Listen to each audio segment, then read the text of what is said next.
Hello all, आप सब लोगों का स्वागत है सिविल स्टैप हिमाचल पे। तो आज हमारा हिमाचल प्रदेश इकोनॉमिक सर्वे के ऊपर ये तीसरा वीडियो है और आज हम लोग चैप्टर 5 और चैप्टर 6 को डिस्कस करेंगे। आज हम लोग देखेंगे कि हिमाचल प्रदेश के अंदर इन्फ्लेशन की क्या स्थिति है और उसके साथ साथ एग्रीकल्चर की क्या कंडीशन हमें हमारे प्रदेश के अंदर देखने को मिल रही है। हिमाचल प्रदेश की सरकार के द्वारा कौन कौन सी इंपॉर्टेंट स्कीम्स लॉन्च की गई हैं और उसके साथ साथ जो डिपेंडेंसी है एग्रीकल्चर की, जो हम लोगों ने फर्स्ट लेक्चर में भी देखा था कि किस तरह से आज भी 50% से ज्यादा लोग एम्प्लॉयमेंट के लिए एग्रीकल्चर के ऊपर डिपेंडेंट है। तो एग्रीकल्चर एक अच्छी स्थिति में होना बहुत ज्यादा महत्वपूर्ण है, बहुत ज्यादा इंपॉर्टेंट है।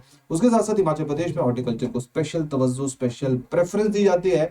उसकी क्या कंडीशन है, उससे रिलेटेड क्या क्या स्कीम्स है, वो किस तरह से परफॉर्म कर रही है, ये सारे के सारे इंफॉर्मेशन हम लोगों को आज का जो इकोनॉमिक सर्वे का हमारा लेक्चर या इकोनॉमिक सर्वे में जो चैप्टर 6 है उसमें देखने को मिलेगी। और आप लोग एक चीज समझने का प्रयत्न करिए, हिमाचल प्रदेश इकोनॉमिक सर्वे आप सब लोगों को बहुत ज्यादा फैक्चुअल लग रहा होगा, जो कहीं ना कहीं सही भी है।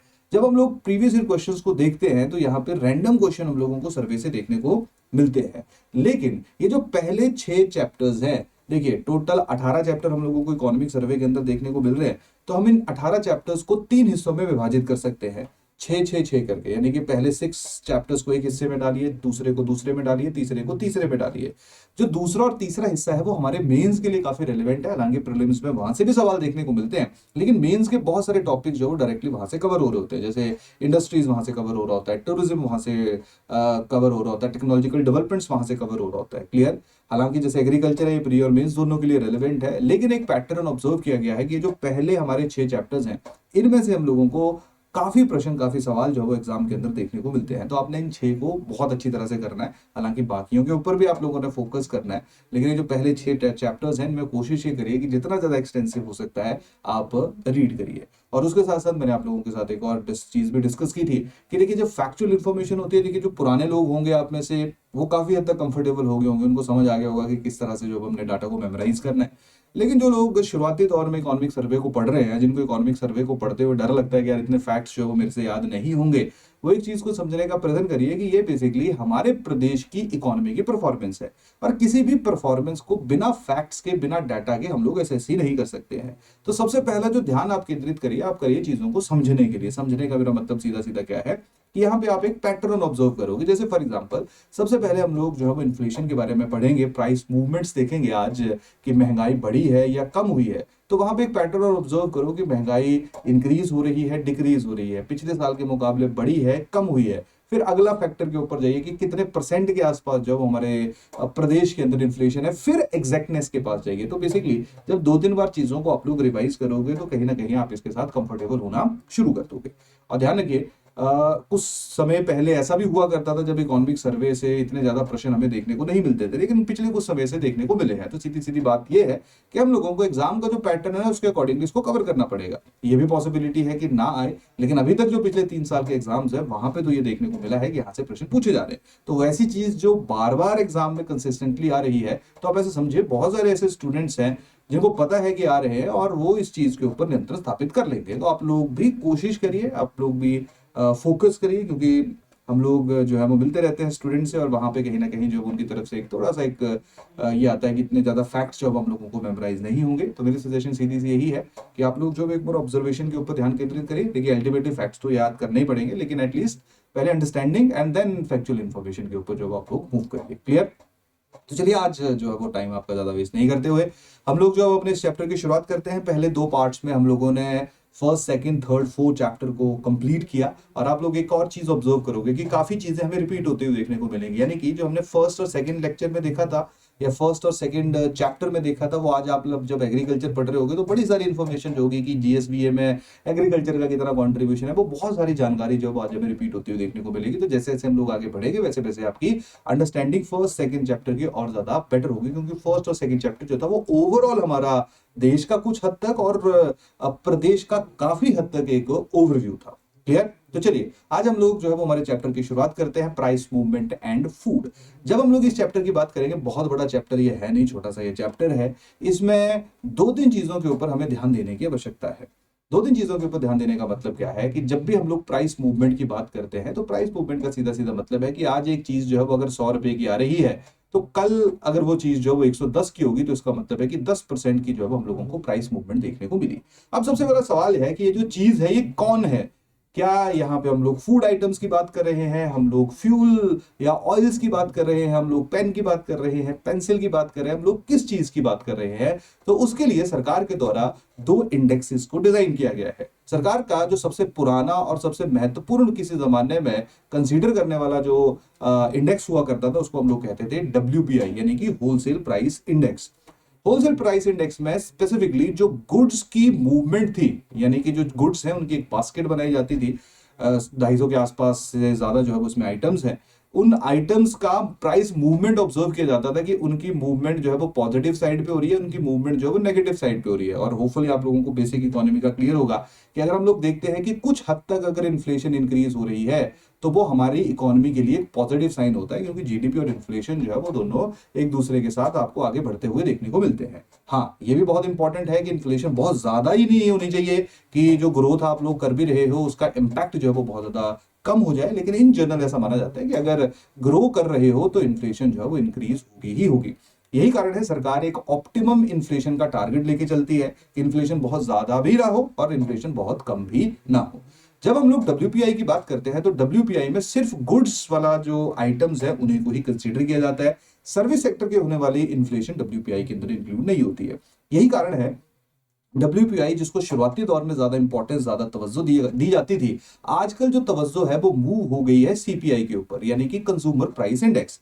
WPI में बेसिकली महंगाई देखी जाती थी होलसेलर रेट के ऊपर, कि कोई एक होलसेलर है उसको पहले चीज कितने की पड़ रही है, आज कितने की पड़ रही है, उससे ये परिभाषित किया जाता था कि महंगाई कितने परसेंट इंक्रीज हुई है। जब हम लोग CPI की बात करते हैं, CPI बेसिकली कंज्यूमर, मैं आप जब अल्टीमेटली चीजों को कंज्यूम करेंगे तो वही चीज आज हमें 6 महीने पहले कितने की पड़ रही थी, आज कितने की पड़ रही है, उसके बेसिस के ऊपर डिसाइड होगा कि कितनी महंगाई है, कितनी प्राइस में मूवमेंट हुई है। जब हम लोग CPI की बात करते हैं तो CPI में गुड्स एंड सर्विसेज दोनों इंक्लूडेड होती हैं। हालांकि मैक्सिमम पोर्शन जो है वो CPI के अंदर गुड्स का है, लेकिन गुड्स और सर्विसेज दोनों को यहां पे इंक्लूड किया जाता है। तो ये ज्यादा बेटर और ज्यादा कॉम्प्रिहेंसिव पिक्चर जो है वो हम लोगों को बताती है। यही कारण है आजकल जब CPI की बात की जाती है तो CPI हम लोगों को हमारी गवर्नमेंट के द्वारा मैक्सिमम जगहों के ऊपर यूज होता हुआ देखने को मिलता है। जब हम लोग CPI की बात करते हैं तो CPI अलग अलग सेक्टर्स में, अलग अलग एरियाज में भी कैलकुलेट किया जाता है। जैसे CPI को कैलकुलेट करने के अलग अलग तरीके हैं। CPI देखा जाता है अर्बन एरियाज में कैसा है, CPI देखा जाता है रूरल एरियाज में कैसा है, यानी कि अर्बन क्षेत्र के अंदर, क्योंकि ये बड़ी नॉर्मल सी बात है कि अर्बन एरिया के अंदर काफी चीजों की जो कीमत है वो ज्यादा होगी, रूरल एरिया के अंदर कुछ चीजों की कीमत कम होगी, कुछ चीजों की कीमत ज्यादा होगी। जैसे फॉर एग्जांपल अगर हम लोग दूध की बात करें, वेजिटेबल्स की बात करें, फ्रूट्स की बात करें, तो देयर इज अ पॉसिबिलिटी कि रूरल एरियाज के अंदर वो कम होगी। क्लियर? तो जब हम लोग जो है वो रूरल एरिया और अर्बन एरिया की बात करते हैं तो CPI अर्बन एरिया के लिए अलग से निकाली जाती है और रूरल एरिया के लिए अलग से निकाली जाती है, जिसको हम लोग कहते हैं CPI-U या CPI-R। और जब इन दोनों को कंबाइन कर दिया जाता है तो उसको क्या कहा जाता है, CPI-C, यानी कि CPI कंबाइन, जहां पे रूरल और अर्बन दोनों को मिक्स कर दिया जाता है और उसके बाद बताया जाता है कि ओवरऑल देश की महंगाई, देश की इन्फ्लेशन जो है वो कितनी इंक्रीज हुई है। इसके साथ साथ CPI के और भी अलग अलग सेक्टोरल एनालिसिस रहती है, जहां पे अलग अलग एरियाज के, जैसे फॉर एग्जांपल अगर हम लोग रूरल एरियाज की बात करेंगे तो ग्रामीण क्षेत्रों के अंदर भी हम लोगों को जो लेबर देखने को मिल रही है। क्लियर? उसके साथ साथ ग्रामीण क्षेत्रों के अंदर अब लेबर भी दो तरह की है, एक वो लेबर है जो एग्रीकल्चर के अंदर इन्वॉल्व है और दूसरी वो लेबर है जो नॉन एग्रीकल्चरल सेक्टर के अंदर इन्वॉल्व है, दिहाड़ी मजदूरी में इन्वॉल्व है। क्लियर? तो जो लेबर गांव के अंदर इन्वॉल्व है उसमें वो लोग जो ओवरऑल गांव के अंदर, यानी कि रूरल लेबर, गांव के जो लेबर है उसको चीजें कितनी महंगी पड़ रही है, जैसे जो जो चीजें ग्रामीण लेवल के ऊपर लेबर की तरह कंज्यूम की जाती हैं उनकी महंगाई को ऑब्जर्व किया जाता है, जिसको हम लोग कहते हैं CPI-RL, यानी कि CPI रूरल लेबर।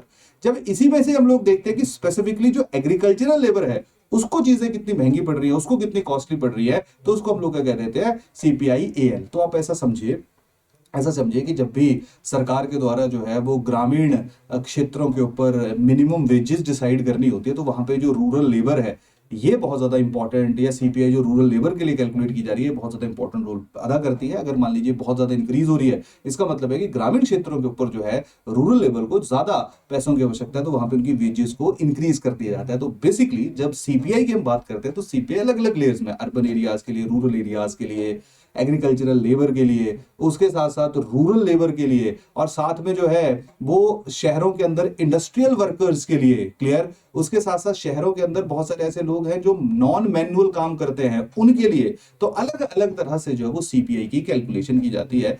क्लियर। और जो सीपीआई की कैलकुलेशन करने का सीधा सीधा ऑब्जेक्टिव रहता है वो यही रहता है कि उस स्पेसिफिक सेक्टर में जो लोग इन्वॉल्व हैं उनके लिए डेडिकेटेड इन्फ्लेशन इंडेक्स से उनके लिए जो डिसीजन लेना है, पॉलिसीज लेना है, सब्सिडीज लेना है, वेजेस देना है, वो रिलेटिवली गवर्नमेंट के लिए आसान हो जाता है। क्लियर होगी बात यहाँ पे? डन। तो जब हम लोग बात करेंगे आसान भाषा में, तो ये जो मैंने पूरी भूमिका बांधी इसको आसान भाषा में आपके साथ डिस्कस कर लेता हूं कि जब हम लोग प्राइस मूवमेंट की बात करते हैं, इन्फ्लेशन की बात करते हैं, तो प्राइस मूवमेंट के लिए अलग अलग तरह के जो इंडेक्स हैं वो सरकार के द्वारा रिलीज किए जाते हैं। और ये चीज हमेशा ध्यान रखना, जब सरकार के द्वारा इनको रिलीज किया जाता है तो वहां पे अलग अलग डिपार्टमेंट, अलग अलग मिनिस्ट्रीज जो है उसमें इन्वॉल्व रहती है। जैसे फॉर एग्जांपल अगर मैं डब्ल्यूपीआई की बात करूंगा तो डब्ल्यूपीआई जो है वो basically department for promotion of industry and internal trade, जो ministry of commerce and industry के अंदर आता है, उसका जो ऑफिस ऑफ इकोनॉमिक एडवाइजर है वो डब्ल्यूपीआई को रिलीज करता है। अगर मैं सीपीआई आर, सीपीआई यू या सीपीआई सी की बात करूंगा तो एनएसओ जो है वो ministry of statistic and planning implementation, clear, MOSPI के अंदर आता है। ठीक है। सीपीआई आर की अगर हम बात करें, एनएसओ इसको रिलीज करता है, अगेन एमओएसपीआई के अंदर। सीपीयू की अगर हम लोग बात करेंगे, ये देखिए रूरल आ गया, अर्बन आ गया, अगेन ये एनएसओ के द्वारा रिलीज किया जाता है। तो आप आसान भाषा में ध्यान रखिए कि जब हम लोग सीपीआई इन जनरल बोलते हैं, यानी कि जब हम स्पेसिफिक शब्द यूज नहीं करते हैं, तो वो सीपीआई कौन सा होता है? सीपीआई सी। तो सीपीआई सी जो है वो इन जनरल एनएसओ के द्वारा यूज जो है रिलीज किया जाता है। उसके साथ साथ अगर हम लोग बात करेंगे सीपीआई इंडस्ट्रियल वर्कर्स के लिए, सीपीआई एग्रीकल्चरल लेबर के लिए, सीपीआई रूरल लेबर के लिए, तो ये बेसिकली किसके द्वारा किया जाएगा? ये लेबर ब्यूरो के द्वारा जो है वो इस इंडेक्स को रिलीज किया जाएगा। तो अलग अलग लोग जो है वो यहाँ पे इन इंडेक्स को रिलीज करने में इन्वॉल्व रहते हैं। क्लियर होगी बात यहाँ पे? तो बस ये बेसिक सी चीज जो है वो आप लोगों ने यहाँ पे ध्यान में रखनी है। चलिए अब हम लोग जो है अपने बेसिक इन्फ्लेशन ट्रेंड्स की बात करते हैं। होपफुली आप लोगों को बेसिक आइडिया लग गया होगा कि क्यों अलग अलग तरह के इंडेक्स जो है वो हम लोगों को देखने को मिलते हैं। सबसे पहले हम लोग बात करेंगे ग्लोबल इन्फ्लेशन ट्रेंड्स की, कि पूरी दुनिया में महंगाई जो है उसका क्या लेवल है। पूरी दुनिया में जब महंगाई को कैलकुलेट किया जाता है तो उसके लिए जो वो मेनली सीपीआई यूज होता है।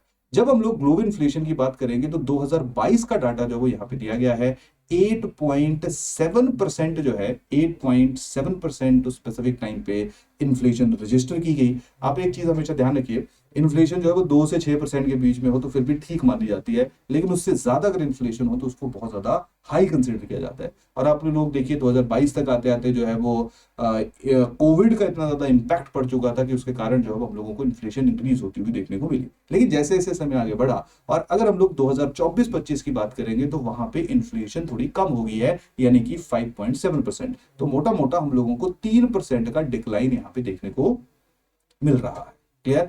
तो यहाँ पे हम बात मान सकते हैं कि महंगाई जो है वो थोड़ी सी स्टेबलाइज हो रही है। अब हम लोग भारत के अंदर इंडिया की इन्फ्लेशन की जो है वो बात करेंगे। अब देखिए इंडिया में अगर रिटेल इन्फ्लेशन की बात की जाए, रिटेल इन्फ्लेशन मतलब सीपीआईसी की अगर हम बात करें, रिटेल इन्फ्लेशन की जब हम बात करते हैं तो 2024 में 5.4% थी और 2025 तक आते आते जो है वो ये हम लोगों को 4.9% जो वो डिक्लाइन होती हुई देखने को मिली। इसमें बहुत बड़ा फैक्टर जो है वो फ्यूल के प्राइसेस है। फ्यूल के प्राइसेस जो है, हालांकि जितना जो है वो इन जनरल फ्यूल के कॉस्ट सरकार के ऊपर कम हुई है उतनी अल्टीमेटली कंज्यूमर को नहीं पड़ी है, लेकिन उसके बावजूद भी जो फ्यूल के प्राइसेस हैं उनमें कमी होना जो है वो एक बहुत बड़ा फैक्टर कंसीडर किया गया, जिसके कारण जो है वो सीपीआई में हम लोगों को 4.9% तक जो वो डिक्लाइन होता हुआ देखने को मिला। अगर हम बात करें फूड प्राइसेस की, तो फूड जो है वो एक बहुत ही इंपॉर्टेंट, जैसे जब हम लोग गुड्स की भी बात करते हैं तो गुड्स में भी अलग अलग चीजें आती हैं, जैसे गुड्स में फूड आ गया, फ्यूल आ गया। अब जब हम लोग फूड की स्पेसिफिकली बात करेंगे तो फूड जो है वो अप्रोक्सीमेटली 40%, जैसे 70-72% के आसपास जो है वो टोटल गुड्स कंपोज करती हैं सीपीआई को, जिसमें फूड की जो कंपोजिशन है वो 40-42% के आसपास रहती है। क्लियर? तो जब हम लोग फूड की बात करेंगे तो फूड जो है is the most important part for CPI, क्योंकि ये भी लगभग जो वो 40% टोटल होल्ड करता है। क्लियर? और जब हम लोग बात करेंगे कोर इन्फ्लेशन की, अब देखिए जब हम लोग महंगाई की बात करते हैं तो अलग अलग शब्दावली, अलग अलग वर्ड यूज होते हैं। जैसे एक शब्द यूज होता है दैट इज हेडलाइन इन्फ्लेशन। तो हेडलाइन इन्फ्लेशन का मतलब होता है जो अभी हमने देखा दैट इज सीपीआईसी को जो हम लोग मेनली हेडलाइन इन्फ्लेशन कह देते हैं, यानी कि वो देश जिस भी इंडेक्स को यूज कर रहा है that is headline inflation for that specific country. इसके साथ साथ हम लोग कहते हैं एक होता है दैट इज कोर इन्फ्लेशन।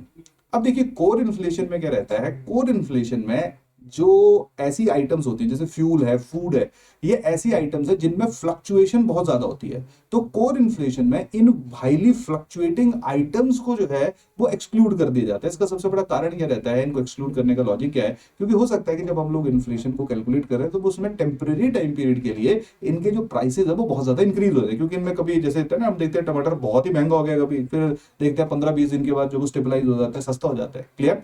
तो जब हम लोग बात करते हैं कोर इन्फ्लेशन की, तो कोर इन्फ्लेशन में फूड एंड फ्यूल को फूड एंड फ्यूल जो है उसको एक्सक्लूड कर दी जाता है।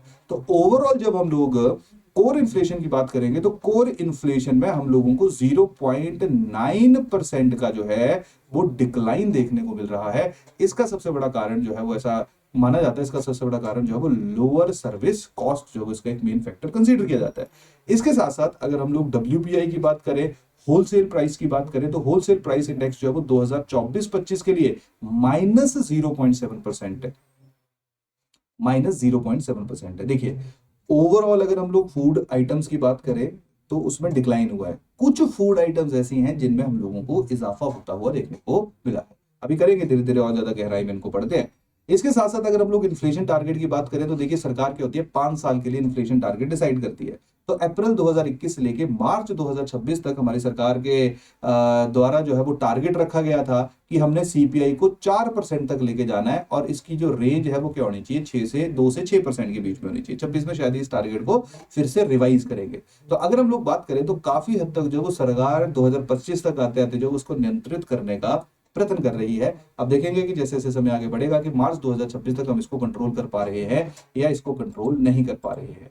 तो ये दो डाटा था, हिमाचल प्रदेश का, सॉरी इंडिया का ग्लोबल डाटा। और उसके साथ साथ जब अगर हम लोग हिमाचल प्रदेश की बात करें तो देखिए हिमाचल प्रदेश में 2023-24 में 5% का इन्फ्लेशन था, क्लियर, CPI इन्फ्लेशन, और 2024-25 तक आते आते ये डिक्लाइन हुआ है, दैट इज 4.2%। इसमें भी अगर हम लोग रूरल इन्फ्लेशन की बात करें तो रूरल इन्फ्लेशन जो है वो 5.1% से लेके 4.4% कम हुआ है। और जब हम लोग अर्बन इन्फ्लेशन की बात करेंगे तो अर्बन इन्फ्लेशन जो वो 4.7% से कम होके 3.3% हुआ है। क्लियर? अब ये रियलिटी जो बास्केट में आइटम्स होंगे बेसिकली उसी के ऊपर जो वो चीज़ों को कैलकुलेट किया जाता है।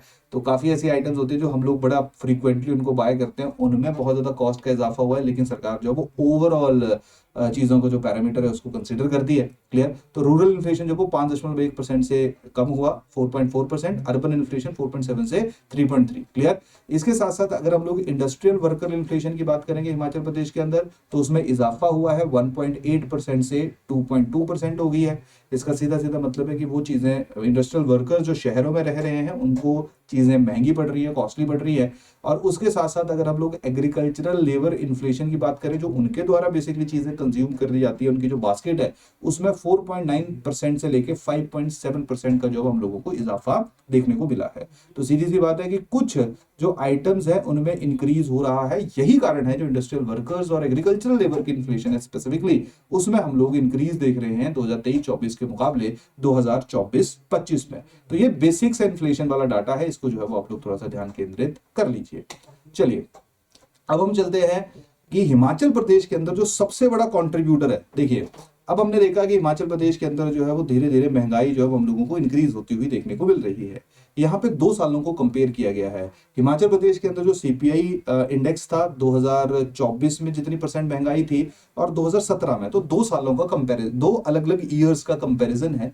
क्लियर? तो लगभग जो वो 7 साल का डिफरेंस है। तो 7 ईयर्स के अंदर जो है जो टोटल इन्फ्लेशन हम लोगों को देखने को मिल रही है, जैसे 2017 में जो हम लोगों ने महंगाई देखी थी उस महंगाई को बढ़ाने में सबसे ज्यादा कंट्रीब्यूशन किसका था, दूसरे नंबर पे कंट्रीब्यूशन किसका था, तीसरे पे किसका था। सिमिलरली 2024 में जो अभी हम लोग देख रहे हैं कि इन्फ्लेशन हिमाचल प्रदेश के अंदर में जो वो चाहे थोड़ी सी कम देखने को मिल रही है, क्लियर, उसमें जो है वो किस सेक्टर का कितना कंट्रीब्यूशन है। तो जितनी महंगाई बढ़ी है उसमें सबसे पहले हम लोग अभी की बात करेंगे यानी कि 2024 की बात करेंगे। सबसे बड़ा जो कंट्रीब्यूटर है वो बेसिकली है फूड, बेवरेजेस एंड टोबैको, जिसमें हम लोगों को सबसे ज्यादा इंक्रीज देखने को मिल रहा है। हिमाचल प्रदेश, ध्यान रखना, अब फूड आइटम्स की अगर हम बात करें तो फूड, बेवरेजेस और टोबैको, तो हिमाचल में जो महंगाई बढ़ी है उसमें 41.6% हिस्सा जो है, मान लो अगर 100 रुपए से 200 हुआ है तो ये जो 100 रुपए की महंगाई बढ़ी है इसमें 41.6% का जो हिस्सा है वो किसका हिस्सा है, वो फूड बेवरेजेस एंड टोबैको का है। दूसरे नंबर पे अगर हम लोग बात करेंगे तो पान टोबैको आ गया और इंटॉक्सिकेंट्स आ गए। इनका सेकंड नंबर पे जो है हम लोगों को कंट्रीब्यूशन देखने को मिल रहा है, दैट इज 35.6%। तीसरे नंबर पे कंट्रीब्यूशन जो है वो मिसलिनियस आइटम्स का है 23.9%।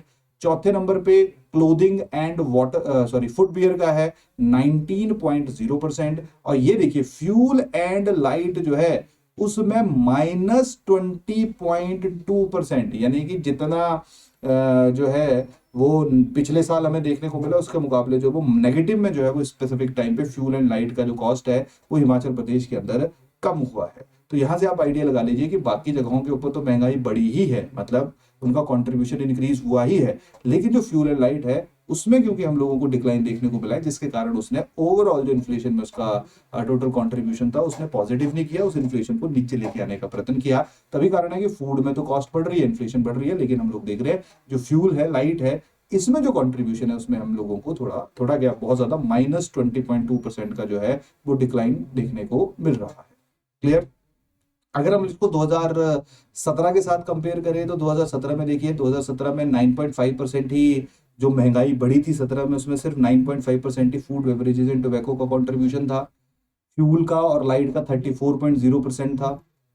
क्लोथिंग एंड फुटवेयर का 14.1%, मिसलीनियस 11.2%, पान टोबैको एंड इंटॉक्सिकेंट्स जो है उनका 31.3%। क्लियर?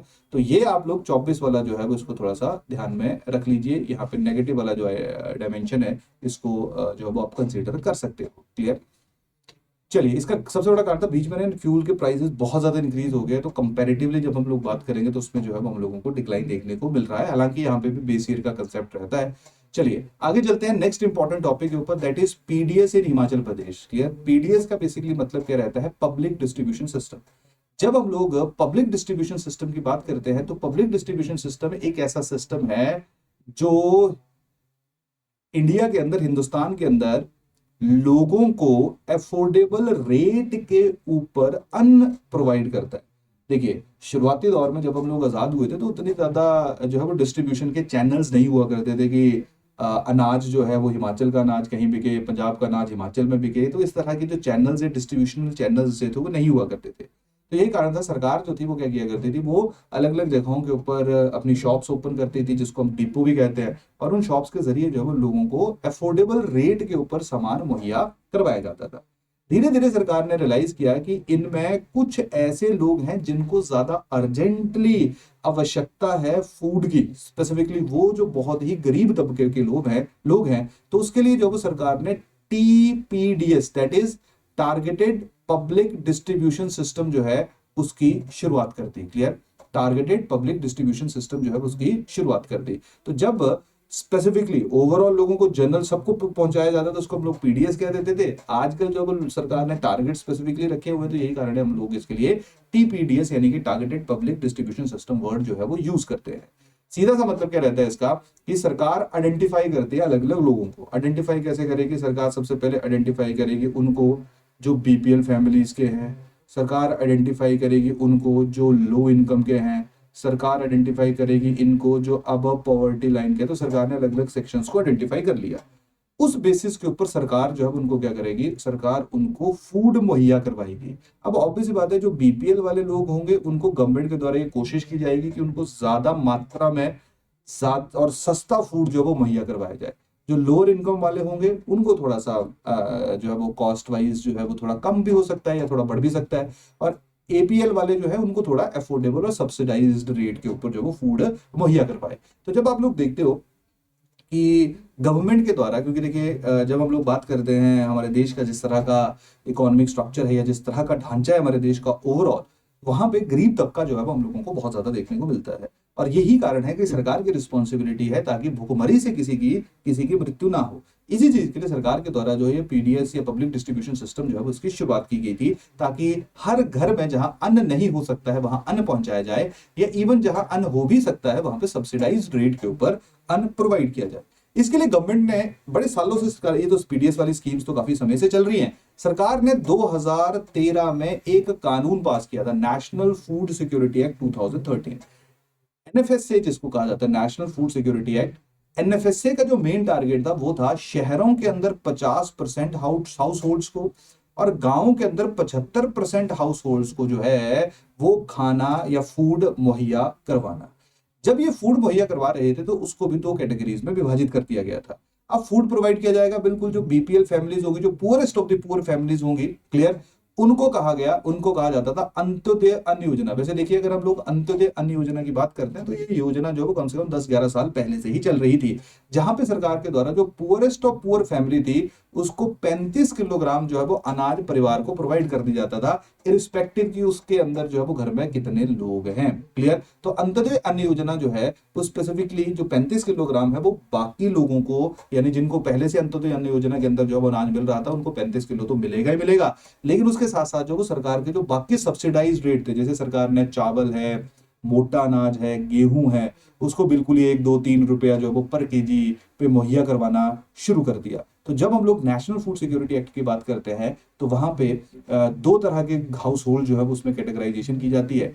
एक है अंत्योदय अन्न योजना, जिनको 35 किलोग्राम अनाज सरकार जो पहले से दे रही थी वो तो देगी। उसके साथ साथ दूसरे आ जाएंगे प्रायोरिटी हाउस होल्ड, जो कि लो इनकम फैमिलीज होंगी, जैसे मैंने बताया कि 50% रूरल एरिया अर्बन एरियाज में आइडेंटिफाई किए गए थे, 75% जो रूरल एरियाज के अंदर आइडेंटिफाई किए गए थे, उनको सरकार बिल्कुल सब्सिडाइज्ड रेट के ऊपर जो है वो अनाज प्रोवाइड करवाएगी, क्लियर। तो दो तरह के ग्रुप्स को जो है वो national food security house hold या नेशनल फूड सिक्योरिटी एक्ट के अंतर्गत जो है वो खाना मुहैया करवाया गया। इसके साथ साथ बाकी लोगों को भी, जैसे मैंने बताया कि बाकी जो एपीएल वाले हैं या इस सेक्शन के बाहर के हैं, वो लोग जो नेशनल फूड सिक्योरिटी एक्ट के अंदर नहीं आते हैं, उनके लिए भी सरकार के द्वारा जो वो सब्सिडाइज्ड डिस्ट्रीब्यूशन सिस्टम शुरू किया गया है, ये पहले से चल रहा है, क्लियर। उनके लिए सरकार अलग अलग जगहों के ऊपर जो है वो फेयर प्राइस शॉप्स, एफपीएस, हमारे यहाँ पे डिपो वगैरह कहते हैं, वहां पे जो है वो एफपीएस ओपन की गई हैं। दिसंबर 2024 तक की अगर हम लोग बात करेंगे, डाटा याद रखना, 5330 एफपीएस जो है वो हिमाचल प्रदेश के अंदर ऑपरेट कर रही है, जिनका मेन काम क्या है, जिनका मेन काम है कि किस तरह से जो है वो सब्सिडाइज्ड फूड जो है वो प्रोवाइड करवाया जा सके, चाहे वो किसी भी तरह की कैटेगरी है, क्लियर। जब जैसे राशन कार्ड होते हैं, राशन कार्ड पे आपको पता है, राशन कार्ड पे जितने घर के अंदर लोग होते हैं उसके ऊपर जो सरकार के द्वारा पर राशन कार्ड जो है वो कुछ पैसा मुहैया करवाया जाता है, irrespective of your family income, clear. तो जब हम लोग ओवरऑल बात करेंगे तो हमारे यहाँ पे पूरे हिमाचल में 5330 एफपीएस जो है वो काम कर रही हैं, फेयर प्राइस शॉप्स काम कर रही हैं, जहां पे जिसको, जैसे जो अंत्योदय अन्न योजना के अंदर होगा उसको भी अनाज प्रोवाइड किया जाएगा, जो प्रायोरिटी हाउस होल्ड होंगे, यानी कि वो लोग जो अंत्योदय अन्न योजना के अंतर्गत नहीं आ रहे हैं लेकिन इन जनरल जो वो लो इनकम फैमिलीज को बिलोंग कर रहे हैं, उनको भी जो इसका बेनिफिट मिलेगा, जो नेशनल फूड सिक्योरिटी एक्ट के अंदर मौजूद थे, क्लियर। तो जब हम लोग 2024 दिसंबर की बात करते हैं तो 5330 फेयर प्राइस शॉप जो है वो हिमाचल प्रदेश के अंदर एग्जिस्ट कर रही थी। ये नंबर जो है आप लोग याद रख लेना। और अगर हम इसको भी थोड़ा सा कैटेगराइज करें तो इनमें देखिए कोऑपरेटिव सोसाइटीज 3387, ठीक है, सबसे बड़ा शेयर, ये याद रखो, लार्जेस्ट शेयर जो एफपीएस के अंदर डिपो के अंदर है वो कोऑपरेटिव सोसाइटीज का है। दूसरे नंबर पे इंडिविजुअल शॉप्स है 1812। तीसरे नंबर पे पंचायतों की हैं 25 शॉप्स। एचपी एससी एससी अभी थोड़ी देर में इसके बारे में जो वो डिस्कशन करते हैं, जिसकी जो है वो टोटल 48 शॉप्स हैं। एसएचजी के द्वारा 23 शॉप्स खोली गई हैं, महिला मंडल के द्वारा 35 शॉप्स खोली गई हैं, क्लियर। तो देखो ये वाला डाटा जो है, इस तरह का डाटा ये थोड़ा सा रेलेवेंट रहता है, इसको आप लोग मेमोराइज कर लेना।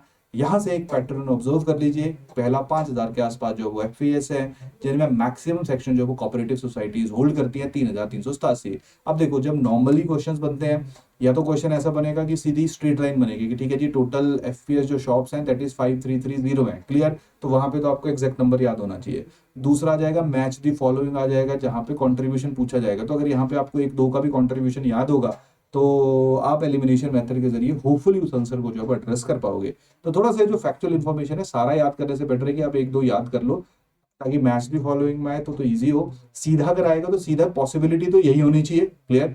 अब पॉसिबिलिटी है कि एक लाइन का, सिंगल लाइन का अगर क्वेश्चन आएगा तो यही पूछ लिया, तो वहां पे थोड़ा सा आप लोगों के लिए ट्रिकी मैटर हो जाएगा।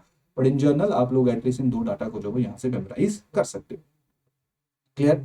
इसके साथ साथ अगर हम लोग बात करें हिमाचल प्रदेश के अंदर टोटल राशन कार्ड कितने हैं, ये नंबर भी डाटा भी याद रख लेना, 19,32,150, 19,32,150 राशन कार्ड जो अब हम लोगों को हिमाचल प्रदेश के अंदर देखने को मिलते हैं। तो ये भी आप लोगों ने इसको मेमोराइज कर लेना है। बाकी सारा के सारा डाटा जो हम लोग डिस्कस कर चुके हैं। अभी मैं थोड़ी देर पहले आप लोगों के साथ एक इंस्टीट्यूशन, एक कॉर्पोरेशन की बात कर रहा था। कॉर्पोरेशन का नाम है HPSC, Himachal Pradesh state civil supplies corporation.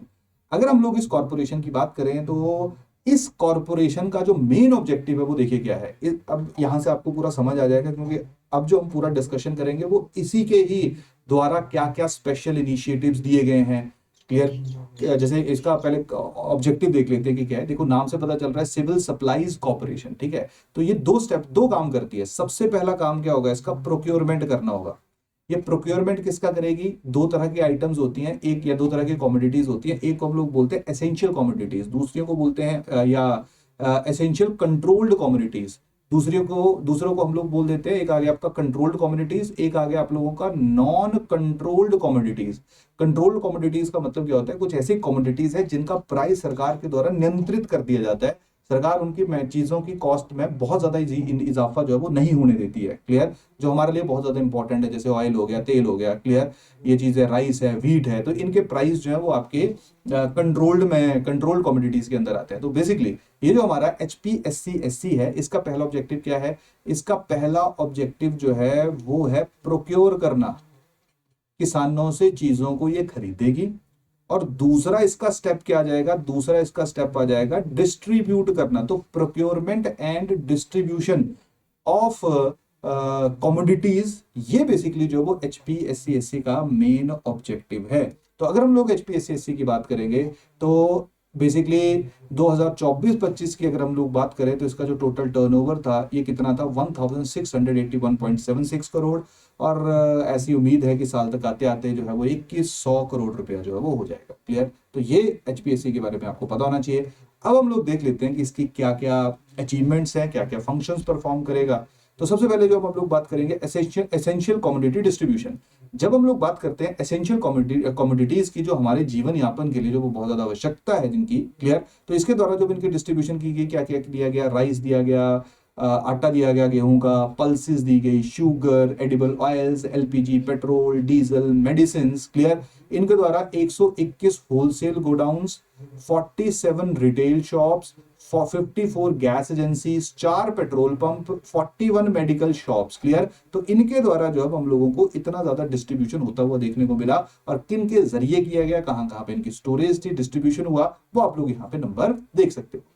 इसके साथ साथ जो इन्होंने सब्सिडाइज्ड जो रेट है उसके ऊपर भी कमोडिटीज को बेचा, और टोटल जो वर्थ थी उनकी सब्सिडीज की वो कितनी थी? 693.06 करोड़ रुपीस। क्लियर? साथ में मिड डे मील स्कीम के लिए जो राइस डिस्ट्रीब्यूट किया गया वो भी किया गया। वो देखिए कितना है? 9789.79 मीट्रिक टन। क्लियर? जो प्राइमरी और अपर प्राइमरी स्कूल्स के ऊपर हमारे मिड डे मील स्कीम चलती है, उसको भी राइस सप्लाई करने की जो रिस्पॉन्सिबिलिटी थी वो इसी कॉर्पोरेशन के द्वारा जो है वो निभाएगी। बेसिकली खुद नहीं कर रही है, आगे जो है वो अलग अलग जो गोडाउन्स हैं, शॉप्स हैं, एजेंसीज हैं, उनके जरिए इसको प्रोवाइड करवाया जा रहा है। तो अभी हमने देखा जो एसेंशियल कमोडिटीज उनको सप्लाई कर रही है, जिसमें मेडिसिन भी हैं, जिसमें अभी हमने देखा राइस भी प्रोवाइड किए जा रहे हैं स्कूल्स को। क्लियर? तो अब देखिए इसके द्वारा और क्या क्या प्रोवाइड किया गया। आयुर्वेदिक मेडिसिन हॉस्पिटल्स को दी गई। कितना टोटल अमाउंट था? 4.85 करोड़ की मेडिसिन इसने प्रोवाइड की। सीमेंट सरकारी प्रोजेक्ट्स के लिए गया, कितना गया? 1100.84 करोड़ रुपीस जो है उसका सीमेंट जो है उसके द्वारा सैंक्शन किया गया। इसके साथ साथ जो है वो टोटल MG नरेगा के अंतर्गत जो है, ये तो अभी हमने देखा, 32.36 लाख जो सीमेंट की बोरियां हैं वो इसके द्वारा भेजी गई। क्लियर? इसके साथ साथ ट्राइबल और रिमोट एरिया जो वो वहां पे पेट्रोलियम, एसेंशियल कमोडिटीज, LPG जो हैं उनको मुहैया करवाया गया। इसके साथ साथ जो है वो इनके द्वारा एक नई शॉप ओपन की गई है, Atal institute of medical super specialities. Clear? AIMSS। Clear? ये आपका चमियाना जो वो शिमला के अंदर है। डन। और अभी और कोशिश कर रही है कि और ज्यादा जो नई शॉप्स ओपन की जाए जहां पे लोगों को सब्सिडाइज रेट के ऊपर मेडिसिन जो है वो मुहैया करवाई जा सके। तो ये तो आ गया काम कि इसके द्वारा जो वो क्या क्या डिस्ट्रीब्यूशन किया जा रहा है। इसके साथ साथ अब हम लोग बात करेंगे प्रोक्योरमेंट की। तो इसके द्वारा कितना प्रोक्योर किया गया? व्हीट एंड पैडी कितना प्रोक्योर किया गया? चावल और गेहूं कितना प्रोक्योर किया गया? 2880.25 मीट्रिक टन की गेहूं प्रोक्योर की गई। क्लियर? टोटल पैसा 6.55 करोड़ रुपया, और 645 लोग जो है उनको इसका बेनिफिट हुआ। उसके साथ साथ जो वो चावल कितना प्रोक्योर किया गया, 36,901 मेट्रिक टन पैडी को प्रोक्योर किया गया। टोटल पैसा कितना दिया गया, 85.34 करोड़ पैसा दिया गया। और कितने फार्मर्स को जो वो बेनिफिट हुआ, 5,572 5,572 फार्मर्स को जो है वो इसका बेनिफिट हुआ। क्लियर। अब आप एक चीज समझने का प्रयत्न करिए। देखिए, जब सरकार कोई स्कीम लॉन्च करती है जहां पे वो एमएसपी जो है वो इंश्योर कर रही है, जहां पे वो लोगों को कह रही है कि आप चीज़ों को प्रोड्यूस करिए, हम उसको परचेज करेंगे, हम उसको प्रोक्योर करेंगे, उसके साथ साथ सरकार ये चाह रही है कि लोगों तक, अभी बोल तो दिया कि पब्लिक डिस्ट्रीब्यूशन सिस्टम के जरिए जो है हम आप तक अनाज पहुंचाएंगे, तो उसको ओवरसी कौन करेगा, उसको एग्जीक्यूट करने की रिस्पॉन्सिबिलिटी किसकी रहेगी? तो जो प्रोक्योरमेंट एंड सप्लाईज है, that is the responsibility of HPSC. Clear. इसके साथ साथ जो वो अगर हम लोग बात करें HPSC के द्वारा जो है वो मक्की को भी प्रोक्योर किया गया। मक्की को जो प्रोक्योर किया गया टोटल वो 398.97 मीट्रिक टन की जो मक्की है वो किसानों से खरीदी गई। टोटल 1.19 करोड़ रुपया जो वो किसानों को दिया गया। और इससे जो टोटल बेनिफिट हुआ किसान, टोटल नंबर ऑफ किसान जो थे वो थे 1508। और अभी हमने शायद बजट के अंदर भी इसके बारे में डिस्कशन किया था कि एक नया ब्रांड का जो है वो आटा शुरू किया है जिसका नाम है हिमभोग। तो हिमभोग जो है वो मक्की का आटा है जिसमें 1 किलो की और 5 किलोग्राम की जो है वो हम लोगों को पैकेजिंग देखने को मिलती है। और बजट में देखा गया कि किस तरह से वो सरकार इसको ऑनलाइन भी सेल कर रही है। क्लियर। तो ये हमारा है, that is inflation related data. तो देखो, इसमें बहुत ज्यादा आई थिंक रेलेवेंट कंटेंट तो नहीं है, लेकिन फिर भी आप समझने का प्रयत्न करिए। यहाँ पे 2-3 चीजें बहुत महत्वपूर्ण है। पहला, हिमाचल प्रदेश के अंदर WPI, हिमाचल प्रदेश के अंदर CPI। दूसरी जो महत्वपूर्ण एस्पेक्ट यहाँ पे है, ये जो HPSC DC है, क्लियर, इसके द्वारा जो वो कितना कितना प्रोक्योरमेंट हो रहा है, कितने कितने मीट्रिक टन का प्रोक्योरमेंट हो रहा है, क्लियर, इसके द्वारा जो उसके द्वारा क्या क्या स्टेप्स उठाए गए हैं। तीसरा जो ये वाला बहुत इंपॉर्टेंट थोड़ा रेलिवेंट है कि FPS शॉप्स जो है वो कितनी है, टोटल राशन कार्ड जो है वो कितने ओपन हुए हैं। क्लियर। ये जो है वो 3-4 इन्फॉर्मेशन है जिसके ऊपर जो आप लोगों ने अपना ध्यान केंद्रित करना है। और ये था हमारा 5th चैप्टर। अब हम लोग मूव करते हैं अगले महत्वपूर्ण चैप्टर के ऊपर, दैट इज चैप्टर 6 जिसका नाम है एग्रीकल्चर। देखिए, इंट्रोडक्शन के अंदर भी मैंने आप लोगों को बताया था कि ये जो पहले 6 चैप्टर्स है इनको गहराई में पढ़िए। यहाँ से प्रोबेबिलिटी ऑफ क्वेश्चंस जो हैं वो ज्यादा आने की संभावना होती है। क्लियर। तो यही कारण है कि हम जो पहले 6 चैप्टर्स हैं इनको अभी खत्म कर देंगे। उसके बाद आप जो है वो पूरा एक हफ्ता इन 6 चैप्टर्स को रिवाइज करते रहिए, रिवाइज करते रहिए, रिवाइज करते रहिए। और उसके बाद जो है वो नेक्स्ट वीक से हम लोग बाकी 6 चैप्टर्स जो हैं वो पढ़ेंगे। फिर आपको थोड़ा टाइम मिलेगा, फिर पढ़ेंगे। ठीक है। तो हमारा टारगेट ये है कि 15 अप्रैल 20 अप्रैल तक आते आते जो वो सर्वे से रिलेटेड जितने भी चैप्टर्स हैं उनको एक बार क्लोज कर दिया जाए। डन। लेकिन आप देखो, 18 चैप्टर एक बार खत्म करोगे तो थोड़ा मुश्किल रहेगा। तो बेटर है कि अभी जो पूरा एक हफ्ता रहेगा उसमें इन 6 चैप्टर्स को बार बार रिवाइज करके क्लोज करिए। और जब हम लोग इतने ज्यादा फैक्ट्स पढ़ रहे होते हैं तो वहां पे सिंगल सिटिंग में इनको खत्म करना जो वो बहुत मुश्किल होता है। तो यही कारण है कि जो आप लोग कर रहे हो, अभी तक कर रहे हो का मतलब, मेरा मतलब क्या है कि अभी आप GS पढ़ रहे हो, अभी आप अपना ऑप्शनल कर रहे हो, CSAT कर रहे हो, जो भी कर रहे हो उसको करते रहिए। ये जो फैक्ट्स हैं इनके लिए डेडिकेटेड एक टाइम रख दीजिए अपने दिन में, 1 घंटा रख लीजिए, 1.5 घंटा रख लीजिए, जिसमें जो फैक्ट्स हैं, जैसे करंट अफेयर बड़ा फैक्चुअल होता है, हमारा HPG के बहुत फैक्चुअल होता है, सर्वे जैसे जिसका एक हिस्सा है।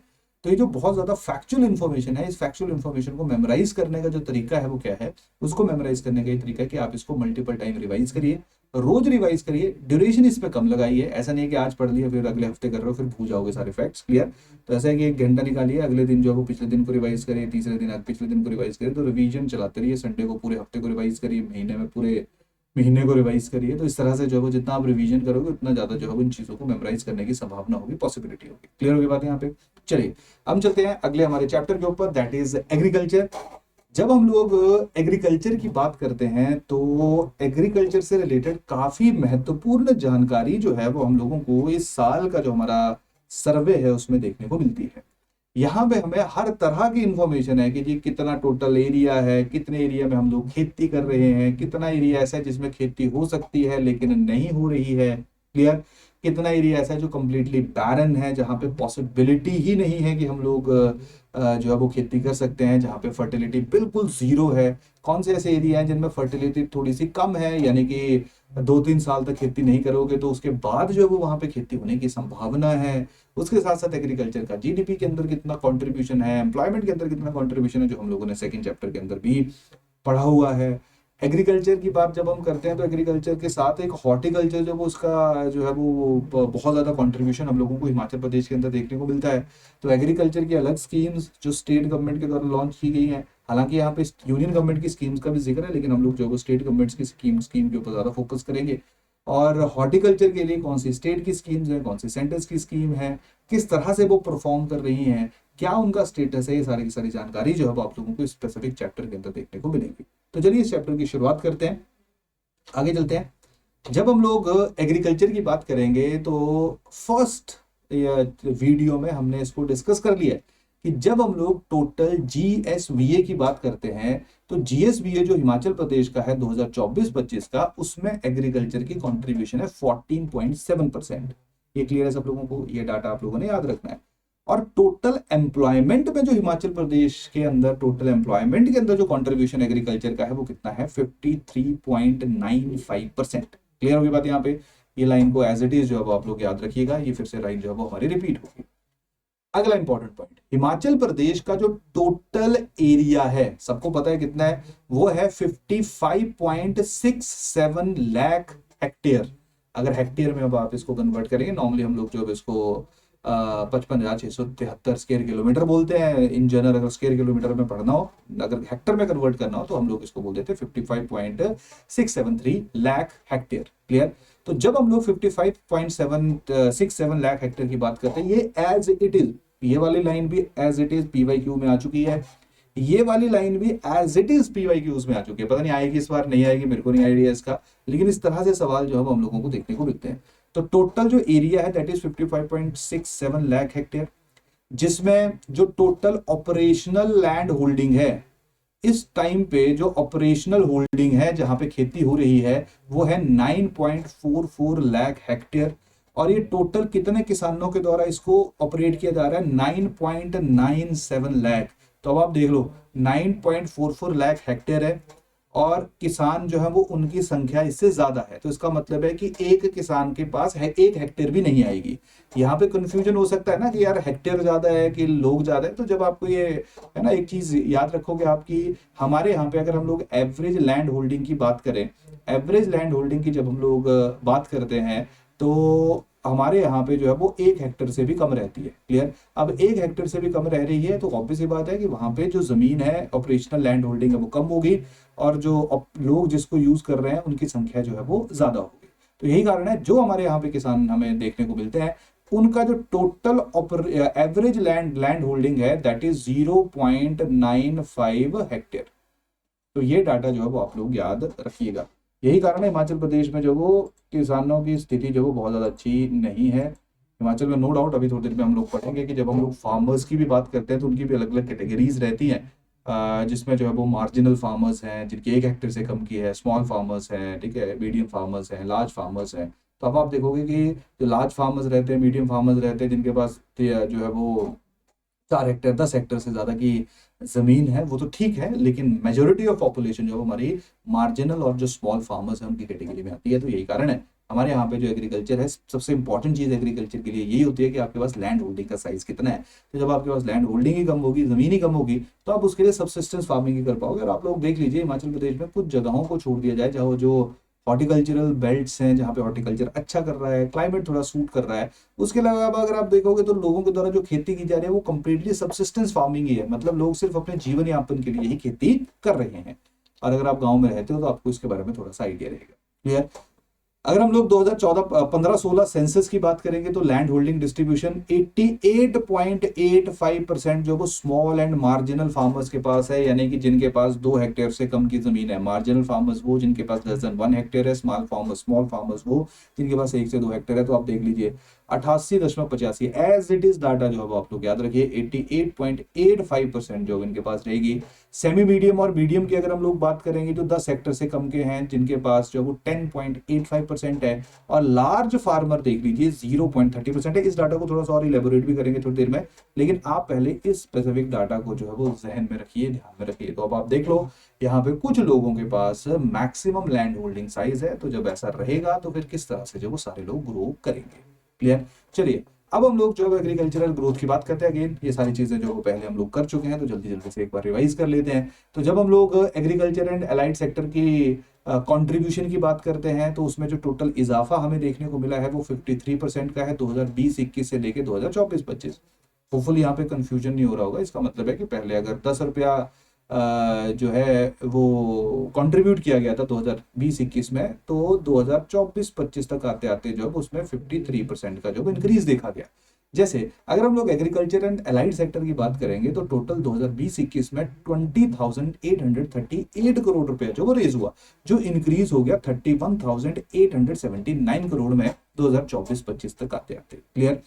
इसमें जो सबसे इंपॉर्टेंट फैक्टर्स था, अब देखिए, अब हमने देखा कि एग्रीकल्चर का कंट्रीब्यूशन इज डिफरेंट देखना, वो तो हम देखेंगे कि ओवरऑल जो इकोनॉमी है उसमें इंडस्ट्री सर्विस का कितना है। यहाँ पे हम देख रहे हैं कि एग्रीकल्चर में ग्रोथ तो हो रही है, ये अलग बात है कि जो सर्विस और इंडस्ट्रीज की ग्रोथ है वो थोड़ी रिलेटिवली ज्यादा है। क्लियर।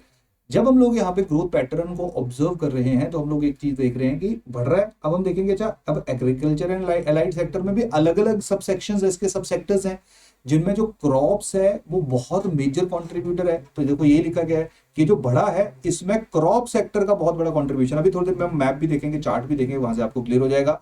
जो क्रॉप सेक्टर है उसका सबसे बड़ा कंट्रीब्यूशन है, जिसने इसी टाइम पीरियड में 78% की ग्रोथ जो है वो रजिस्टर की है। अगर अब हम लोग 2020-21 से लेके 24-25 में CAGR की बात करें, यानी कि हम एवरेज निकालें, है ना, कि जो है ना ऑब्वियस बात 21-22, 22-23, 23-24 में अलग अलग परसेंटेज में ग्रो किया होगा। अगर हम लोग एवरेज निकालें, अगर हम एवरेज निकालें तो एवरेज ग्रोथ कितनी है? 11.22%। Average growth is 11.22%। और जिसमें क्रॉप्स की जो ग्रोथ है वो कितनी है? 15.43%। क्लियर। तो आप लोग देख लीजिए क्रॉप सेक्टर का जो कंट्रीब्यूशन है वो ज्यादा बढ़ रहा है। डन। इसके साथ साथ जो है वो नेक्स्ट आ जाएगा, that is growth and agriculture and it's सब सेक्टर्स। अभी नहीं, सब सेक्टर्स के बारे में जो हम लोग डिस्कशन करेंगे। क्लियर। इसी के बारे में बेसिकली हम लोग डिस्कस कर रहे हैं। चार्ट से जो है उसको थोड़ा सा समझने का प्रयत्न करते हैं। यहाँ से आती है, एक एक करके जो है वो सेक्टर पढ़ेंगे। सबसे पहले देखिए क्रॉप्स एग्रीकल्चर GSBA की अगर हम लोग बात करें, तो 2024-25 में जो एग्रीकल्चरल है कांस्टेंट प्राइसेस के ऊपर वो 3.07% जो उसमें हमें इंक्रीज देखने को मिला है। 2023-24 की अगर हम बात करें, हमने देखा था इसका डिक्लाइन था -2.63% का। अगर हम लोग अलग अलग एग्रीकल्चर एंड अलाइड सेक्टर के सब सेक्टर्स की बात करें, और उसमें सबसे पहले जो वो क्रॉप सब सेक्टर की बात करें, तो टोटल जितना एग्रीकल्चर का GSBA था, यानी कि एग्रीकल्चर ने जो वो टोटल अगर 100 रुपया कमाया, तो GSBA जो है उसका 68.73% जो है वो कंट्रीब्यूशन था। ठीक है। अब यहाँ 78% से इसको कंफ्यूज मत करना, वो ओवरऑल 3-4 सालों का था, ये 1 साल की बात हो रही है। क्लियर। और अगर हम लोग टोटल GSVA के अंदर ही कंट्रीब्यूशन की बात कर लें, तो 10.1% जो 2024-25 में क्रॉप सब सेक्टर, सिर्फ क्रॉप सेक्टर का, ओवरऑल एग्रीकल्चर का तो हमने देखा, सिर्फ क्रॉप का ही हम लोगों को जो है वो 10.1% जो वो कंट्रीब्यूशन देखने को मिलेगा। अगर हम लोग क्रॉप सेक्टर के अलावा बाकी सेक्शंस की कंट्रीब्यूशन की बात करें, तो देखिए फॉरेस्ट्री से 21.9% है। ठीक है। अब देखो एग्रीकल्चर एंड अलाइड सर्विसेज आ गई। एग्रीकल्चर एंड अलाइड सर्विस में सबसे मेन कंट्रीब्यूटर इज क्रॉप्स, तो क्रॉप्स का हमने देख लिया 68.73% है 2024-25 में। Second contributor is forestry and logging, जिसका है 21.09%। Third contributor is live stock, जिसका है 9.24%।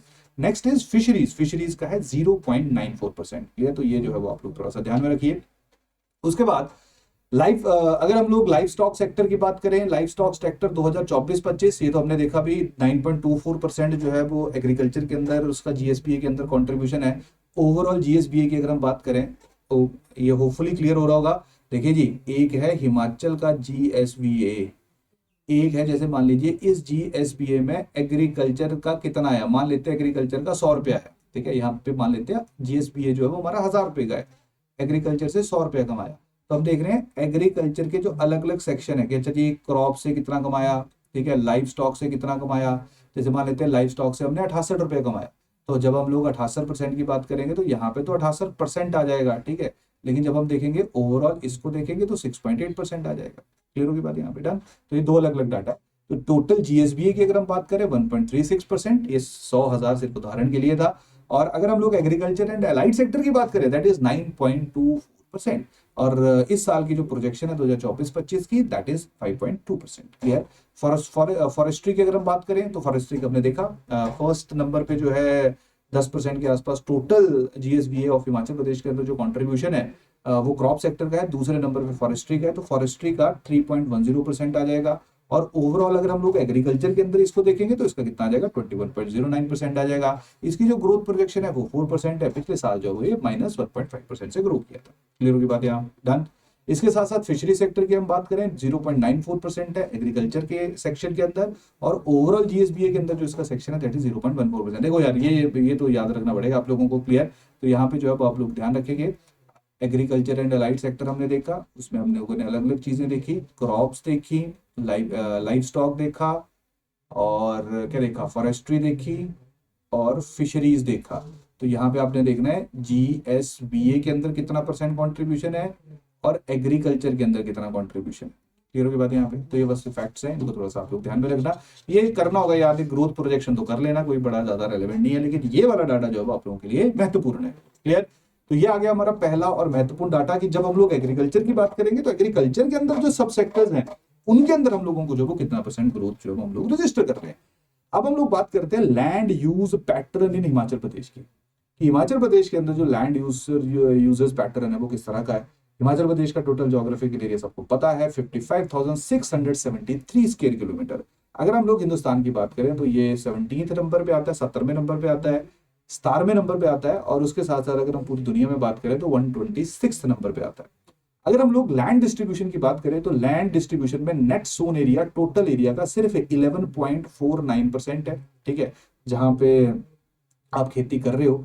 फॉरेस्ट कवर जो है वो 24.55% है टोटल एरिया का। ये ध्यान रखना परसेंटेज, ये हर चीज स्पेसिफिकली पहले दो जो है वो बड़े रेलेवेंट है। नॉन एग्रीकल्चरल लैंड यूज, जो जमीन यूज हो रही है नॉन एग्रीकल्चरल पर्पस के लिए, रोड ना इंफ्रास्ट्रक्चर डेवलप हुआ है, दैट इज 7.98% है। जो फैलो लैंड है, जो छोड़ी हुई लैंड है, खेती हो सकता है 2 साल के बाद करें, 1.53% है। बैरन एंड अनकल्टिवेबल लैंड जो है वो 16.73% है, जहां पे जो है वो खेती हो ही नहीं सकती। यहाँ पे जो है वो फर्टिलिटी ऑफ लैंड जो वो बिल्कुल जीरो है, क्लियर, जहां खेती होने की संभावना ही नहीं है। तो ये डाटा आप लोग मेमोराइज करोगे, क्लियर। ये कुछ भी नहीं है, डाटा याद रख लेना इसको थोड़ा सा, डन। चलिए ये आ गया हमारा। इसके साथ साथ डिस्ट्रीब्यूशन ऑफ लैंड होल्डिंग, ये होपफुली आपको दिख रहा होगा, मेरे सर के पीछे है छिपा हुआ, तो थोड़ा सा साइड हो जाता हूँ। सबसे पहले देखिए, जब हम लोग बात करेंगे यहाँ से ना, आपको रियल जो डाटा है उसके बारे में पता लगता है। जब हम बात करते हैं, हमारे यहाँ पे किसानों को अलग अलग कैटेगरीज में विभाजित किया जाता है। जैसे हमने देखा मार्जिनल फार्मर्स वो जिनके पास 1 हेक्टेयर से कम की जमीन है। दूसरे नंबर पे स्मॉल फार्मर्स, जिनके पास 1 से 2 हेक्टेयर के बीच की जमीन है।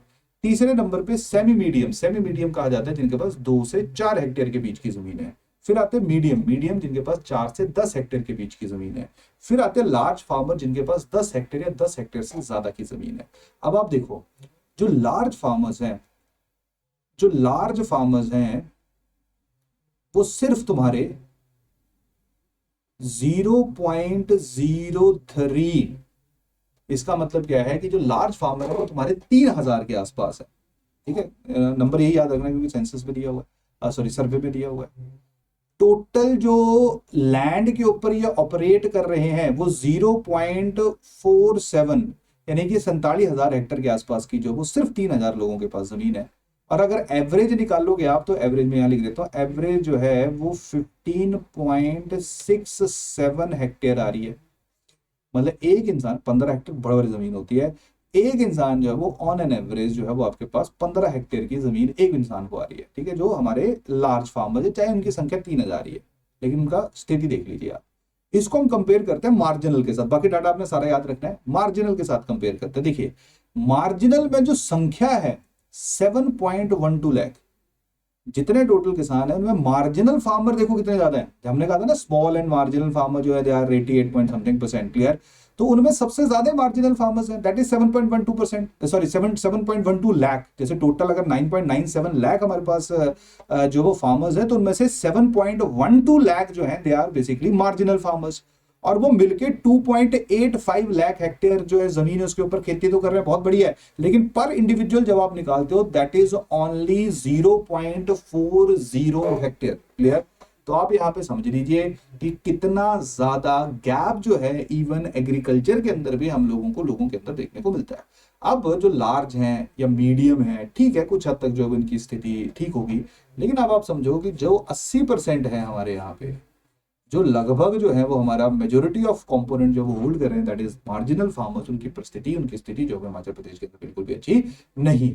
तो ये डाटा जो है आप लोगों ने ध्यान रखना है, जैसे मार्जिनल के पास कितना है, स्मॉल के पास कितना है, सेमी मीडियम के पास कितना है, मीडियम के पास कितना है, ये सारे का सारा जो है दे आर बेसिक ना लाख ना 7.12 लाख, तो डिनोमिनेटर ऊपर यहाँ लिखे होते हैं, यहाँ देख लेना जी। सर्वे में बहुत ज्यादा कंफ्यूजन होता है, कभी कभी हम लोगों को भी, हम भी परेशान हो जाते हैं कि बड़ी बात चीजें जो है वो कुछ लिखी होती हैं, होती कुछ हैं। जैसे बजट के अंदर भी हमने देखा था कि बजट के अंदर स्कीम है ऊना में हुई है किसी और के नाम की और फुल फॉर्म लिखी हुई है कहीं और की, तो इस तरह की गड़बड़ हो जाती है। तो वैसे भी अगर आपको लगता है कि कुछ डाटा में मिसमैच हो रहा है तो आप प्लीज़ हाईलाइट कर दीजिएगा। तो जो भी करेक्ट होगी इन्फॉर्मेशन वो हम लोग आपके साथ शेयर करेंगे। वैसे सारे का सारा जो डाटा है ये सीधा हमने सर्वे से ही पिक किया है, लेकिन अगर कंफ्यूजन है कहीं पे भी डाटा से रिलेटेड तो हम लोग उसके ऊपर जरूर विचार विमर्श करेंगे, क्योंकि देयर इज अ पॉसिबिलिटी कि डाटा में इस बार तो फिर भी रिलेटिवली थोड़ा कम देखने को मिल रहा है। इस बार कंफ्यूजन थोड़ा है, लेकिन डाटा में उतना गड़बड़ी नहीं है। बजट में थी एक आधी जगह पे, लेकिन एक आधी वो जो जैसे मैं फुल फॉर्म की बात कर रहा था, क्लियर। तो लेकिन सर्वे में अभी तक तो नहीं देखा है, लेकिन फिर भी अगर आप लोकेट करोगे तो आप एक बार बता देना। चलिए, ये हो गया पहला हिस्सा, तो होपफुली क्लियर हो गया होगा।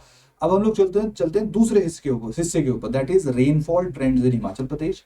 जब हम लोग हिमाचल प्रदेश के अंदर बारिशों की बात करते हैं, हर साल आई थिंक 2-3 साल के बाद ये सवाल आता है।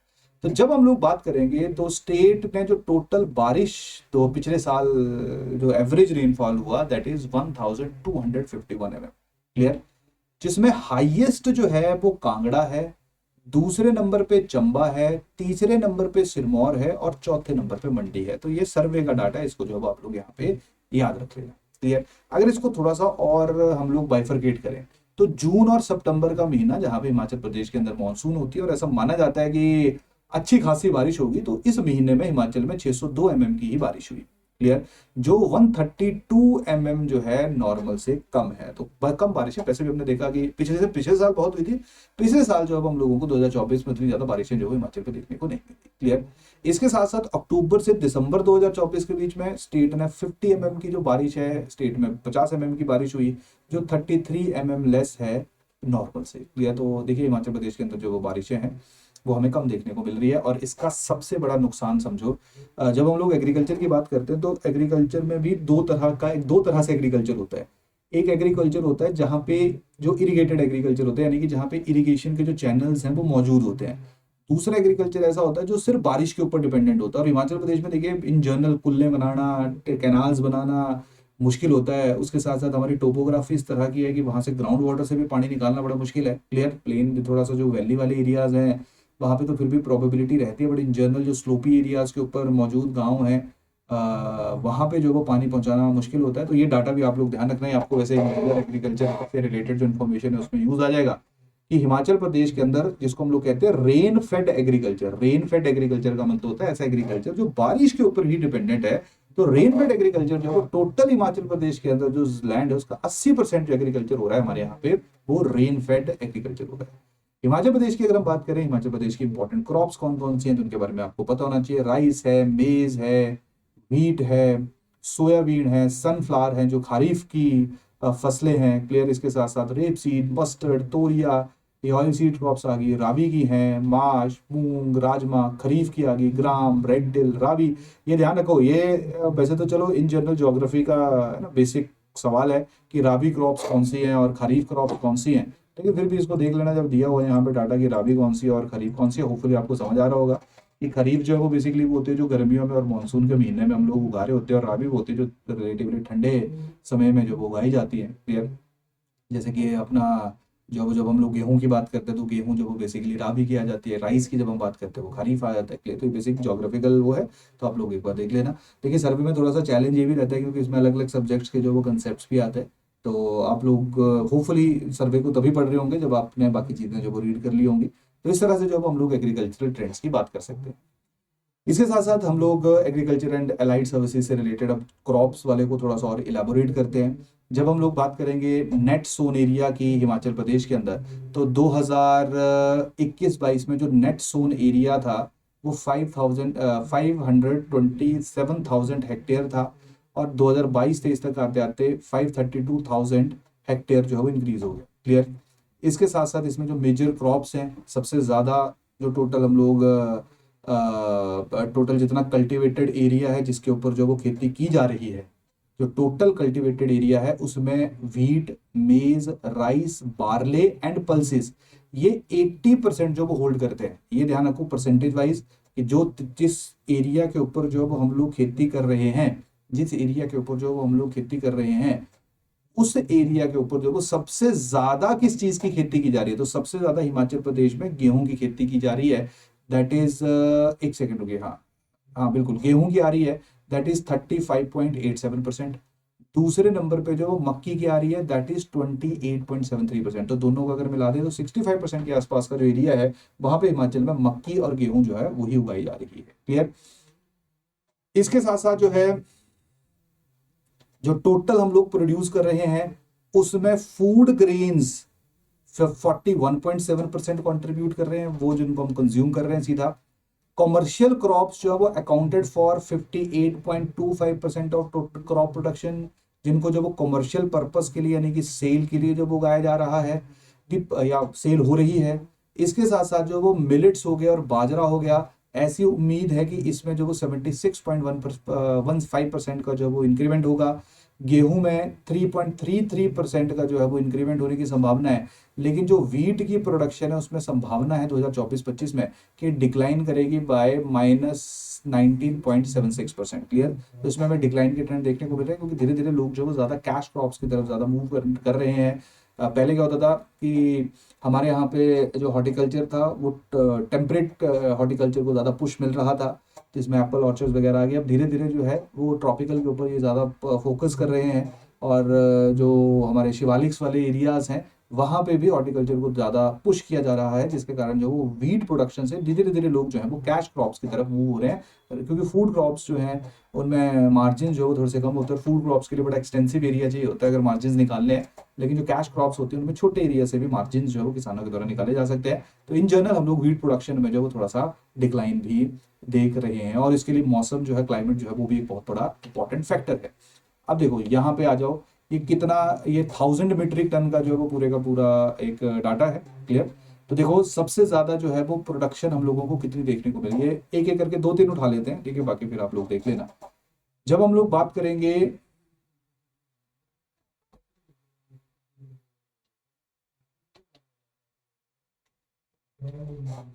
जब हम लोग बात करते हैं सबसे पहले राइस की, राइस की अगर हम बात करें तो 2021-22 में 151.39 थाउजेंड मीट्रिक टन की जो चावल है उनकी हम लोगों को प्रोडक्शन देखने को मिली। 2022-23 में ये कम होगी, 130 पे डिक्लाइन हुई। 2023-24 में ये फिर इंक्रीज हुई यानी कि 172.86%। 2024-25 की एस्टिमेशन है, अभी फाइनेंशियली क्लोज हो रहा है। जब हम एस्टिमेशन देखेंगे तो एस्टिमेशन है कि जो 161.82 थाउजेंड मीट्रिक टन पे आएगा, तो इसका मतलब है कि हम लोग डिक्लाइन ऑब्जर्व कर रहे हैं। डिक्लाइन जब हम ऑब्जर्व कर रहे हैं तो डिक्लाइन कितने का है, -6.39% का। तो देखो पहले तो डाटा पढ़ोगे पढ़ रहा है कि कम हो रहा है, तो यहाँ पे कम हो रहा है। तो सबसे पहले नेगेटिव वालों को देख लेते हैं और इंपॉर्टेंट क्रॉप्स को देख लेते हैं। तो देखिए राइस इंपॉर्टेंट है, राइस डिक्लाइन में है, माइनस में जा रहा है। अगर ओवरऑल हम प्रोडक्शन की बात करें तो राइस का जो कंट्रीब्यूशन है दैट इज 4.49%। क्लियर। जितना टोटल हमारा जो वो प्रोडक्शन हो रहा है फूड ग्रेन का 2024-25 में, उसमें राइस का जो कॉम्पोजिट राइस का जो परसेंटेज है दैट इज 4.49%। मक्की की अगर हम बात करें, मेज की जब हम लोग बात करते हैं तो मक्की में देखिए 607 से 628 हुआ है 23-24 के मुकाबले। 24-25 में इंक्रीज हुआ है, प्लस हुआ है। कितना प्लस हुआ है, 3.33% का पॉजिटिव हमें देखने को मिला है। और मक्की टोटल कितना कॉम्पोजिशन होल्ड कर रही है, दैट इज 13.43%। जो अभी हमने थोड़ी देर पहले देखा कि मक्की और गेहूं जो है वो हिमाचल प्रदेश के अंदर जो टोटल फूड ग्रेन प्रोडक्शन है या जो टोटल क्रॉप प्रोडक्शन है उसमें सबसे ज्यादा कॉन्ट्रीब्यूशन जो है वो इनका ही है। क्लियर।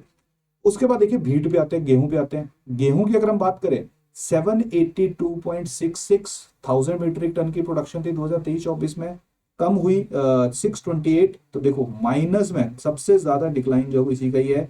जितनी भी टोटल हमारी क्रॉप्स हैं दैट इज 19.76% का। क्लियर। और टोटल जो परसेंटेज ये होल्ड कर रही है हमारी फूड ग्रेन प्रोडक्शन में ठीक है 17.43%। तो दोनों जो है उनका हम लोगों को इक्वल प्रोडक्शन में कंट्रीब्यूशन जो है वो देखने को मिल रहा है। और जो पुराना डाटा हमने देखा था, ये डाटा जो है वो हमारा 22-23 का था, जहां पे हम लोग ये, हाँ ये थोड़ा सा ध्यान रखना, ये फिर से एक बार देख लेते हैं ताकि कंफ्यूजन ना हो। देखिए, या गेहूं और उसमें थोड़ा सा इशू रह सकता है। देखिए, जब हम लोग गेहूं की बात करेंगे, वीट जो है उसका टोटल एस्टिमेशन 628,000 मीट्रिक टन, मक्की का 628.18। अब देखो, पहले तो एस्टिमेशन में दोनों में थोड़ा सा डिफरेंस है, परसेंटेज में तीसरे चौथे डिजिट पे डिफरेंस होगा। परसेंटेज की जब हम बात करेंगे तो जितना टोटल फूड प्रोडक्शन हुआ है यहां पे दोनों का सेम दिया गया है। हालांकि इनको एक डिजिट और एक्सटेंड कर देना चाहिए था ताकि थोड़ा डिफरेंस आता है कि दो, जहां पे डिफरेंस क्लियर हो जाता, क्योंकि थोड़ा सा डिफरेंस है। तो मक्की का जो कंट्रीब्यूशन है 2024-25 में वो ज्यादा हमें देखने को मिल रहा है। अब देखिए, अगर हम लोग बात करेंगे 2023-24 की, तो 23-24 में देखिए गेहूं का 782.66 था। 2023-24 में जो मक्की थी उसका या मेज थी उसका 607.94 थाउजेंड हेक्टेयर था। इसके साथ साथ अगर हम 21-22 की बात करेंगे तो 21-22 में देखिए जो गेहूं है 642 है, और जो मक्की है उसका जो वो 703.26 है। यानी कि यहाँ पे हमें इसका जो है वो मक्की का टोटल प्रोडक्शन जो है वो ज्यादा देखने को मिल रहा है। ठीक है, क्लियर होगी बात यहाँ पे, डन। ठीक है, अब यहाँ पे एक छोटा सा जो है वो डिस्कशन को, आई थिंक थोड़ा सा कंफ्यूजन को दूर कर देते हैं। सबसे पहली बात है, ये वाला जो डाटा था, ये मैंने ही थोड़ा आई थिंक आप लोगों को कंफ्यूज कर दिया। ये वाला जो डाटा है ये सोन एरिया का डाटा है कि जितने में टोटल खेती की गई उसमें किसका कितना परसेंट था, ये वो वाला डाटा है। दूसरे वाला जो डाटा हम लोग कर रहे हैं ये है कि जितना टोटल प्रोड्यूस वहां से हुआ उसमें किसका कितना परसेंट है। तो यहां पे ऐसा समझिए कि जो मक्की है 2024-25 की अगर हम बात करें तो जो मक्की की प्रोडक्शन है वो गेहूं से ज्यादा है। 2023-24 की अगर हम बात करें तो वहां पे मक्की की जो प्रोडक्शन है वो गेहूं से कम है। 2022-23 की या 21-22 की अगर हम बात करें तो गेहूं से जो है वो ज्यादा प्रोडक्शन हमें मक्की की देखने को मिल रही है। तो इन जनरल मक्की का ओवरऑल जब हम लोग जो है वो बात करते हैं कि कितने मीट्रिक टन की जो प्रोड्यूस हुई है, तो मक्की का जो प्रोड्यूस है वो हमें ज्यादा देखने को मिलता है सिर्फ एक साल में, जो हम लोगों ने कम देखा। इस साल की जब हम बात करेंगे यानी कि 24-25 की जब हम बात करेंगे तो 24-25 के अंदर जो परसेंटेज है वो इसके अकॉर्डिंगली तो दोनों का सेम है। लेकिन जब हम यहाँ पे देख रहे हैं तो 24-25 में जो वो थोड़ा सा 628, ये याद रख लेना 628.18 दोनों का सेम है। 628.18 जो है that is for maize and 628,000 metric ton that is for wheat. Clear? तो ये दो आप लोगों ने देख लेने हैं, ये थोड़ा सा आपको कंफ्यूज कर सकते हैं क्योंकि थोड़ा सा मैं भी यहाँ पे हुआ।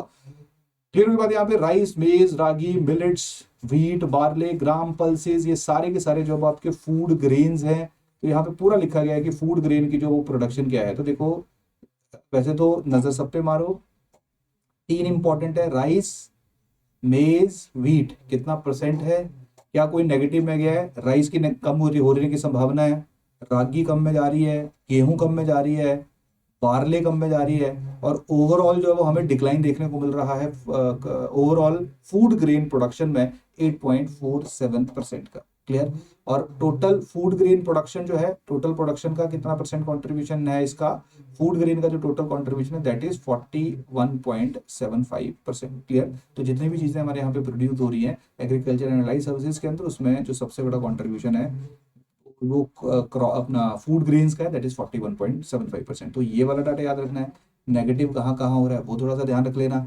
टोटल जो है वो 2024-25 में टोटल कितना जो है वो हम लोग ऑब्जर्व कर रहे हैं, टोटल 1504,000 हेक्टेयर जो 1000 मीट्रिक टन जो है उतना हम लोग प्रोडक्शन यहाँ पे जो हमारी एस्टिमेशन है। क्लियर? तो ये सारे का सारा डाटा जो आप लोग के लिए रिलेवेंट रहेगा।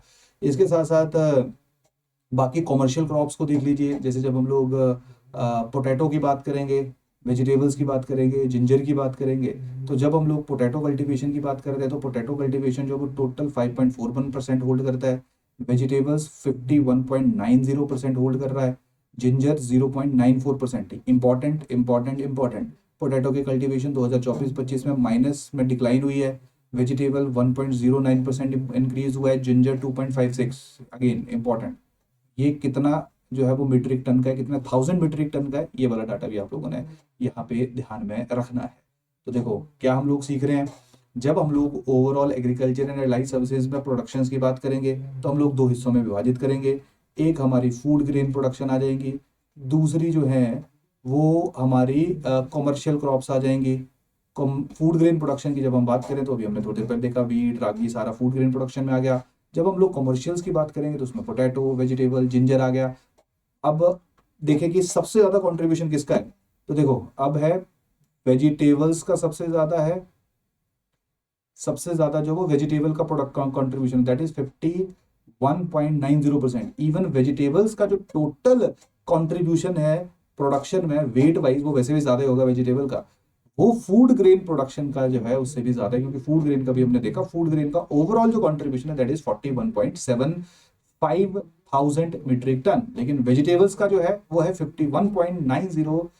ये जो परसेंटेज वाइज जो है वो उसको होल्ड कर रहा है 51.90, और ये है 1870,000 मीट्रिक टन। तो ये जो डाटा है, ये जो इन्फॉर्मेशन है, इसको आप लोग यहाँ पे मेमोराइज कर लीजिएगा। तो ये आ गया हमारा टेबल, ठीक है। तो यहाँ से इस तरह के जो सवाल है हम लोग जनरल देखते हैं, तो होपफुली आप लोगों को क्लियर हो गया होगा। चलिए नेक्स्ट चलते हैं फर्टिलाइजर कंजम्पशन एंड सब्सिडीज के ऊपर। जब हम लोग फर्टिलाइजर कंजम्पशन एंड सब्सिडीज की बात करेंगे तो सब्सिडीज जो है वो देखिए जो फर्टिलाइजर्स है उनका यूज हमें 23,664 मीट्रिक टन 1985-86 को कंपेयर किया गया है 2023-24 से। तो 2023-24 के मुकाबले हम लोग कम फर्टिलाइजर जो वो यूज कर रहे थे, 23,664 मीट्रिक टन था 85-86 में। 23-24 तक आते आते 51,470 मीट्रिक टन हो गए, याद रखेंगे, क्लियर।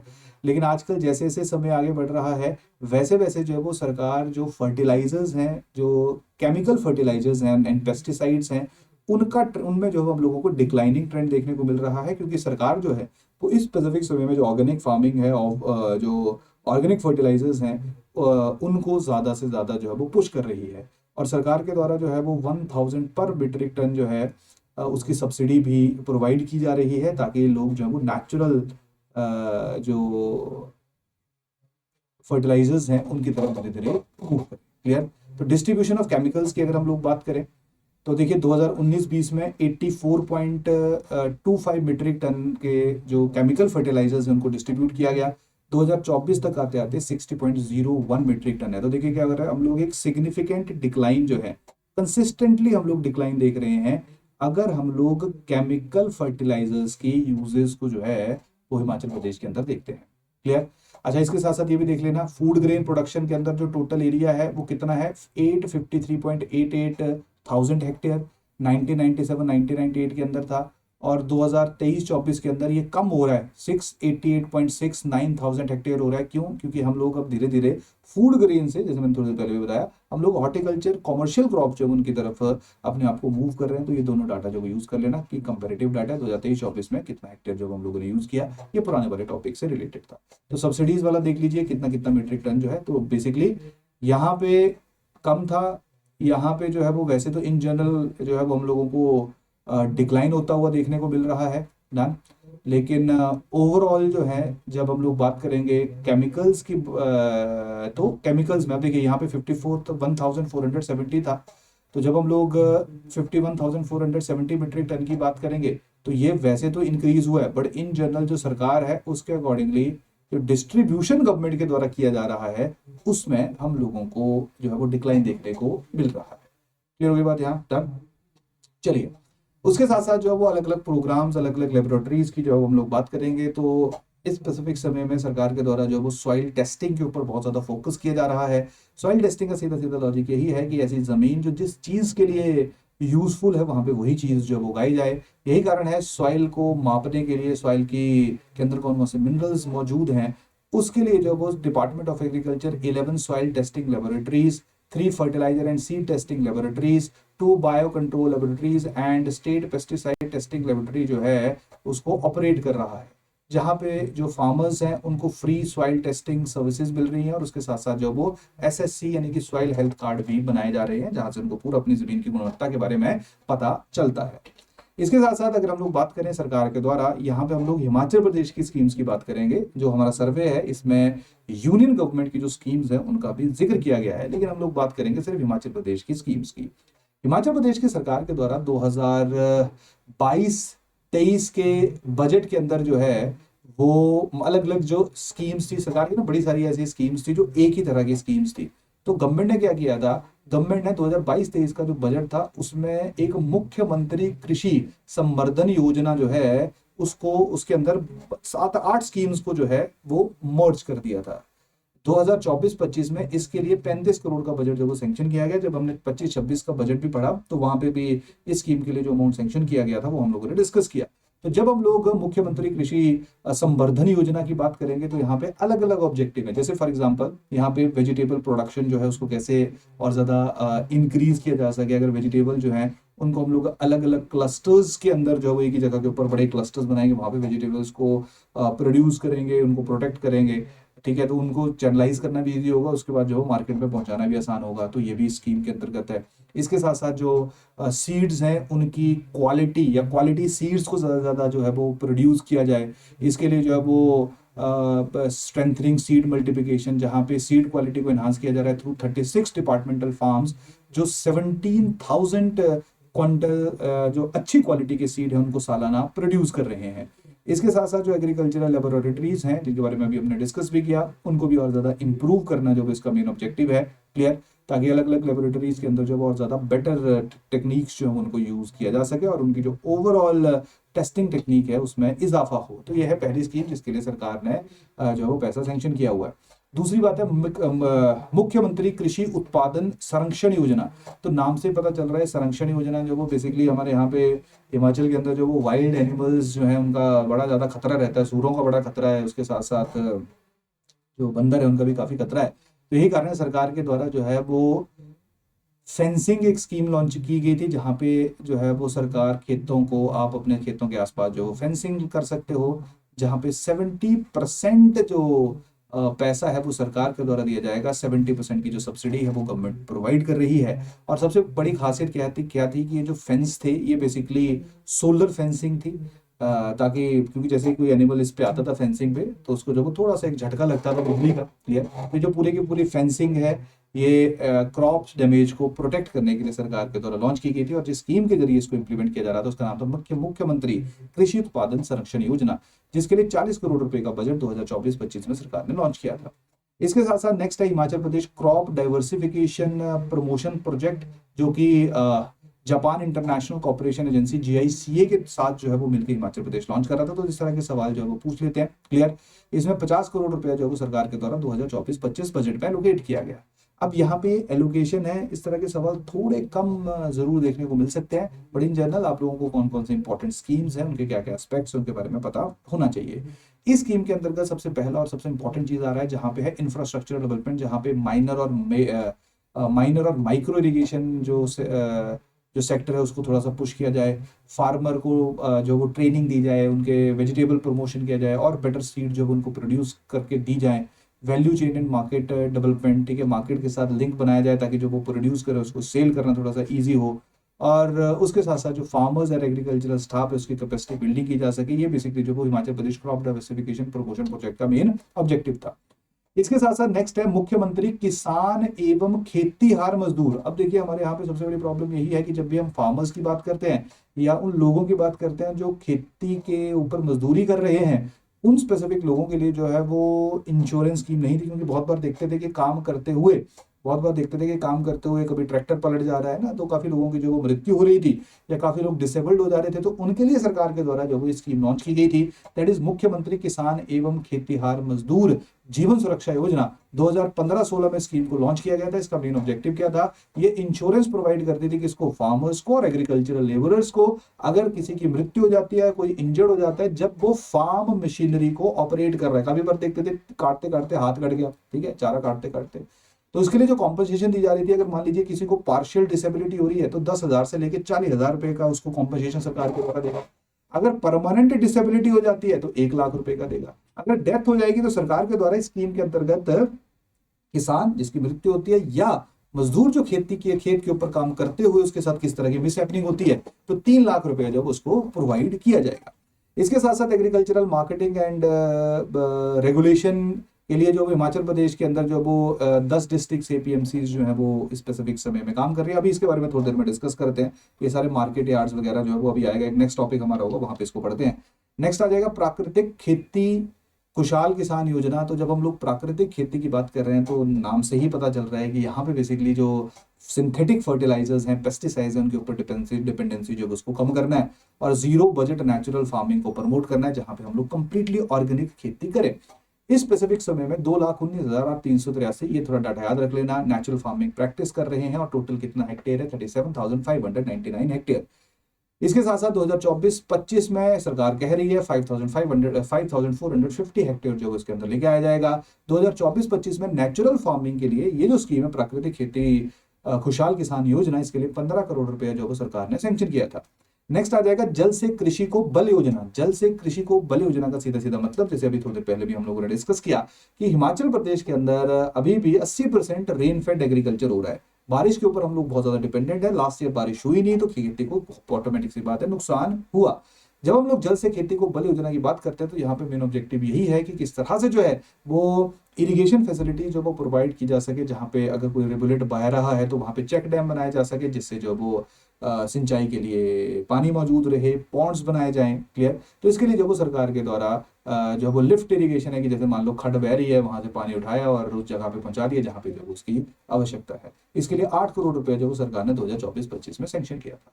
नेक्स्ट आ जाएगा that is flow irrigation scheme. Flow irrigation scheme का मेन ऑब्जेक्टिव जो हमारे यहाँ पे कुल्ले होती हैं, कुल, उनको जो वो स्ट्रेंथन करने के लिए जो वो सरकार के द्वारा इस स्कीम को शुरू किया गया था, जहां पे बेसिकली पूरे का पूरा जो सब्सिडी है 100% सब्सिडी जो है वो सरकार के द्वारा प्रोवाइड की जा रही थी। इसके साथ साथ जो बोरवेल्स हैं या कुएं हैं उनको रिवाइव करने के लिए सरकार 50% सब्सिडी प्रोवाइड कर रही थी। 2024-25 में 8 करोड़ रुपया जो है वो सरकार के द्वारा सैंक्शन किया गया। नेक्स्ट है राज्य कृषि यंत्रीकरण कार्यक्रम। इसका मेन ऑब्जेक्टिव है कि किस तरह से जो है वो फार्मर्स को एनकरेज किया जा सके और जो उनके खेती में यूज होने वाले इंस्ट्रूमेंट्स हैं, क्लियर, उनके लिए 40 से 50% की सब्सिडी जो वो प्रोवाइड की जा सके, जिसमें थ्रेशर हो गए, शेलर्स हो गए, क्लियर, उसके साथ साथ जो वो कटर्स हो गए, स्प्रेयर्स हैं, प्लोज हैं, जो हल होते हैं तुम्हारे वो हैं। ठीक है। इसके लिए जो वो सरकार उनको, ताकि वो बेटर मशीनरी यूज कर सके किसान, इसके लिए जो वो राज्य कृषि यंत्रीकरण कार्यक्रम जो है उसको लॉन्च किया गया ताकि मशीन जो है उनको यूज किया जा सके। इसके साथ साथ आजकल सरकार मिलेट्स को काफी प्रमोट कर रही है, जो मोटा अनाज है उसको ज्यादा पुश किया जा रहा है। और 2023 जो था वो 2023 international new year of millets, clear. और इस स्कीम का जो मेन ऑब्जेक्टिव है कि किस तरह से हिमाचल प्रदेश के अंदर जो मिलेट कल्टीवेशन है उसको इंक्रीज किया जा सके। जो थोड़ी देर पहले हमने देखा भी कि मिलेट प्रोडक्शन में हम लोगों को कहीं ना कहीं इजाफा देखने को मिल रहा है।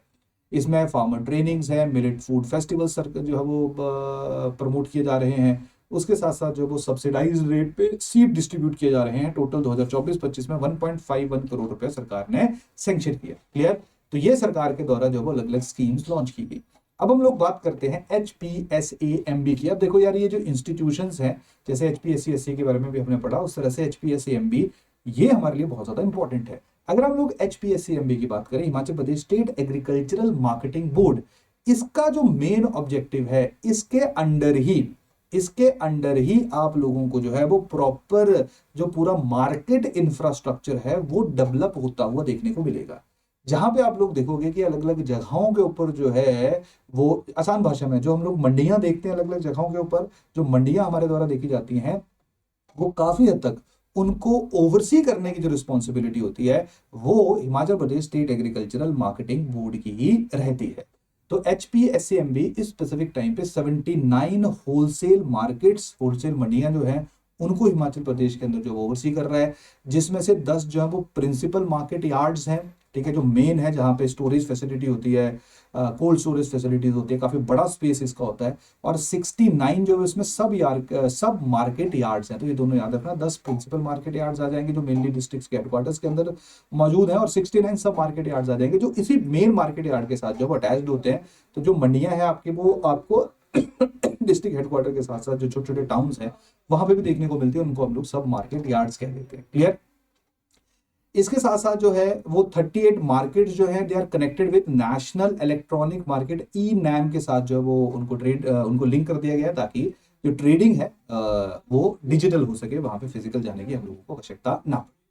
इसके लिए या इसी बोर्ड के अंदर जो है वो अलग अलग नया मार्केट इंफ्रास्ट्रक्चर हमें डेवलप होता हुआ देखने को मिल रहा है।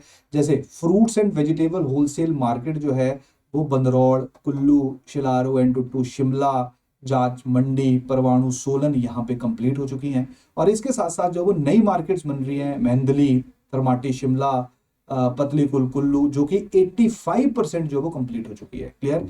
इसके साथ साथ जो है वो लाहौल एंड स्पीति के अंदर भी पहली, अभी है ना लाहौल स्पीति के नॉर में नहीं है, जो लाहौल स्पीति है उसके अंदर पहली होलसेल मार्केट जो है उसका फेज 1 भी कंप्लीट हो चुका है। क्लियर।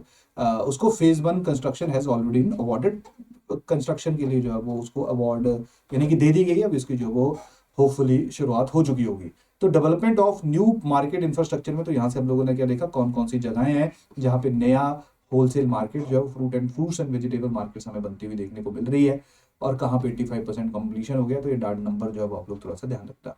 तो ये है नया बना रहे हैं, नया इंफ्रास्ट्रक्चर बन रहा है। उसके साथ साथ जो वो नई मंडियां बनाई जा रही हैं, जहाँ पे नई मंडियों के साथ साथ जो एग्जिस्टिंग मंडियां हैं उनके इंफ्रास्ट्रक्चर को भी बिल्ड किया जा रहा है, जिसमें सबसे पहले देखिए पौंटा साहिब, खैरी, गंधूरी, सिरमौर के अंदर। उसके साथ साथ जो है वो चौरी बिलाल, घेक्सू, कुल्लू में, तकोली, कांगड़ी मंडी, अब प्रोनाउंसिएशन अगर खराब होगी तो यहाँ पे मत बोलना, जसूर, पालमपुर, पशु, कांगड़ा में आ गया, परवाणु, वाकना घाट, कुनिहार, सोलन। क्लियर।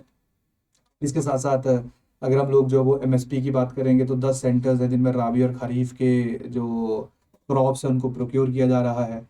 अगर हम लोग राबी सीजन की बात करेंगे तो वहाँ पे 2880 मीट्रिक टन की जो गेहूं है, टोटल पैसा 655 करोड़ रुपीस है। 645 फार्मर्स को जो वो पैसा मिला।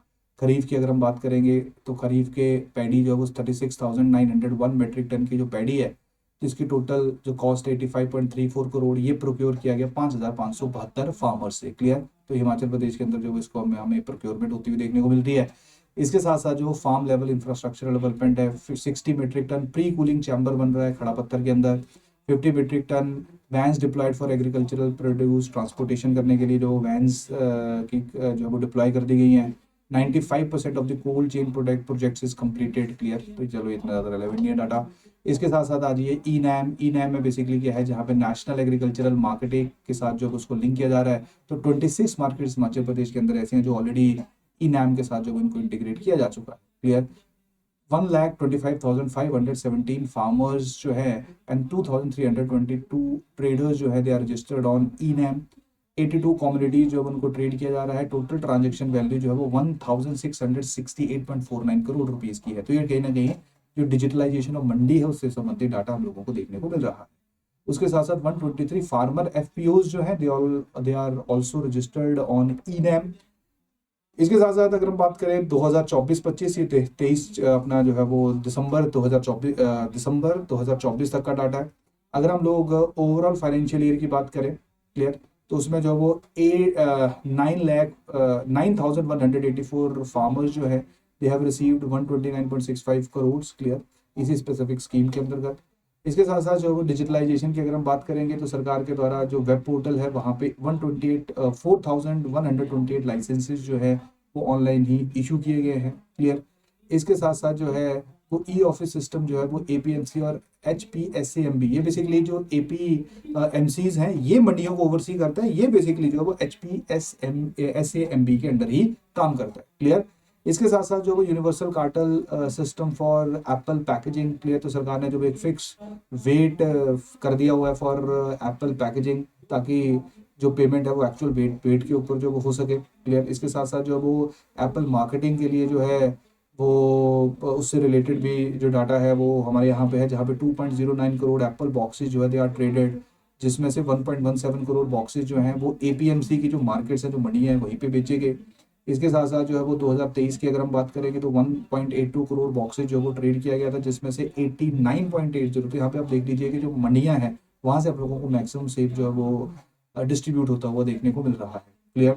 और तो यहाँ पे जो है वो 2024-25 की अगर हम बात करें तो 27.12 1.26 लाख बॉक्सेस का जो हम लोगों को इजाफा देखने को मिला अगर हम लोग इससे पहले साल की बात करें। इसके साथ साथ इंटीग्रेटेड कोल्ड चेन प्रोजेक्ट जो हैं वो भी हम लोगों को देखने को मिल रहे हैं, जहाँ पे पराड़ा और खड़ा पत्थर में 60.93 करोड़ रुपए के जो है वो कोल्ड चेन जो इंफ्रास्ट्रक्चर है वो बिल्ड किया जा रहा है, ताकि जो हमारे फ्रूट्स हैं, वेजिटेबल्स हैं, उनको ज़्यादा लंबे समय तक स्टोर किया जा सके। इसके साथ साथ अगर हम लोग इन प्रोजेक्ट्स की बात करेंगे तो यहाँ पे कंट्रोल्ड एटमॉस्फेयर स्टोर होगा, यानी कि उसके अंदर हम लोग टेम्परेचर को कंट्रोल कर पाएंगे कि उस स्पेसिफिक फ्रूट के लिए जो है वो कितना टेम्परेचर आवश्यक है उसकी जो लाइफ है उसको इंक्रीज करने के लिए। तो टोटल कितना कैपेसिटी का है, 56,000 मीट्रिक टन कैपेसिटी का जो है वो सीए बनाए जा रहे हैं, कंट्रोल एटमॉस्फेयर बनाए जा रहे हैं, और ये हिमाचल प्रदेश का जो पब्लिक सेक्टर है उसमें सबसे बड़ा है। उसके साथ साथ फ्रीजिंग चैम्बर्स बनाए जा रहे हैं, जिसमें 1500 मीट्रिक टन तक नॉर्मली जो वेजिटेबल्स हैं उनको फ्रीज किया जा सकेगा।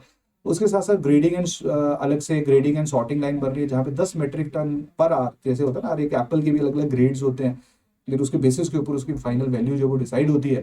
तो 1 घंटे में जो 10 मीट्रिक टन तक जो है वो उसको वहाँ पे ग्रेड किया जा सकता है और सॉर्ट किया जा सकता है। Individual quick freezing line 1 metric ton per hour में जो है हम लोगों को अलग से फ्रीजिंग लाइन भी देखने को मिल रही है।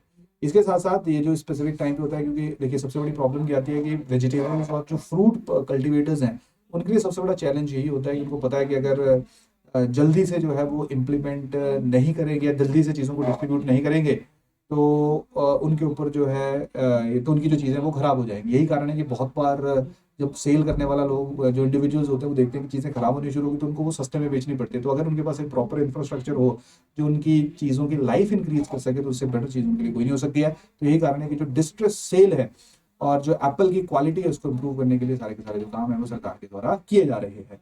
तो ये था हमारा पहला हिस्सा, दैट इज एग्रीकल्चर। अब हम लोग इसी के ही दूसरे हिस्से के ऊपर जो अपना ध्यान केंद्रित करेंगे, दैट इज हॉर्टिकल्चर। तो एग्रीकल्चर के अंदर ही, वैसे एग्रीकल्चर के सब पार्ट है हॉर्टिकल्चर, लेकिन हिमाचल प्रदेश के अंदर क्योंकि हॉर्टिकल्चर जो वो बड़ा इंपॉर्टेंट रोल प्ले करता है, यही कारण है हॉर्टिकल्चर जो एग्रीकल्चर से है उसको उससे हॉर्टिकल्चर को अलग कर रहे हैं। जब हम लोग हॉर्टिकल्चर की बात करेंगे तो टोटल जितनी एग्रीकल्चरल की प्रोड्यूस है उसमें 22% प्रोड्यूस जो वो किससे आ रही है, हॉर्टिकल्चर से आ रही है। हॉर्टिकल्चर के अंदर अगर हम लोग कंट्रीब्यूशन की बात करेंगे, ये ध्यान रखना सबसे ज्यादा रेलेवेंट है, 2023-24 की बात है, जब हम लोग हॉर्टिकल्चर में फ्रूट कल्टीवेशन की बात करेंगे या जब हम लोग हॉर्टिकल्चर क्रॉप्स के अंदर कंट्रीब्यूशन की बात करेंगे तो सबसे ज्यादा एप्पल का कंट्रीब्यूशन है, दैट इज 79.19%। क्लियर। दूसरे नंबर पे जो है वो आपको सिट्रस फ्रूट देखने को मिल रहे हैं, फिर नट्स एंड ड्राई फ्रूट्स हैं 0.49% के, और बाकी फ्रूट्स हो गए 14.46% के। तो यहाँ पे जो डाटा है बेसिकली एप्पल का जो कंटेक्स्ट है उससे संबंधित है, उससे इंपॉर्टेंट है। तो अगर हम लोग ओवरऑल हॉर्टिकल्चर की बात करेंगे तो 22% जो टोटल जो एग्रीकल्चरल आउटपुट आ रही है वो हम लोगों को हॉर्टिकल्चर से आती हुई देखने को मिल रही है। इसके साथ साथ जो अब अगर हम लोग हॉर्टिकल्चर क्रॉप्स के अंदर एरिया की बात करेंगे तो 1950 या इन डाटा सारा इंपॉर्टेंट है, 1950-51 के अंदर 792 हेक्टेयर जो है वो एरिया हॉर्टिकल्चर क्रॉप्स के अंदर था, जो बढ़ के 2023-24 तक आते आते 2023-24 तक आते आते 2,36,950 हेक्टेयर हो चुका है। क्लियर। तो इस टाइप पे टोटल जितनी हमारी एग्रीकल्चरल लैंड है, जितनी टोटल जमीन है, उसका 26% जो है वो किसके लिए बेसिकली यूज हो रहा है, वो हॉर्टिकल्चर के लिए यूज हो रहा है। 2007 से लेके 2023-24 के बीच में हॉर्टिकल्चर ग्रू बाय 17.60%। ये बड़ा ही ज्यादा इंपॉर्टेंट है।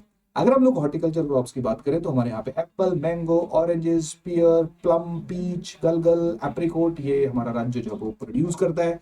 एप्पल जो है this is the most dominant force, और अभी हमने देखा एप्पल टोटल जितनी प्रोडक्शन हो रही है 79.51% इसी के पास है, और टोटल जितना हॉर्टिकल्चरल फ्रूट्स का एरिया है उसका 49.06% जो है वहां पे एप्पल ही उगाया जा रहा है। तो आप ऐसा समझिए हॉर्टिकल्चर का जो एरिया है उसका लगभग 50% में एप्पल उगाया जा रहा है, और एप्पल का जो ओवरऑल कंट्रीब्यूशन है दैट इज 79.59%। तो ये वाला डाटा और ये वाला डाटा जो है वो आप लोगों ने ध्यान रखना है।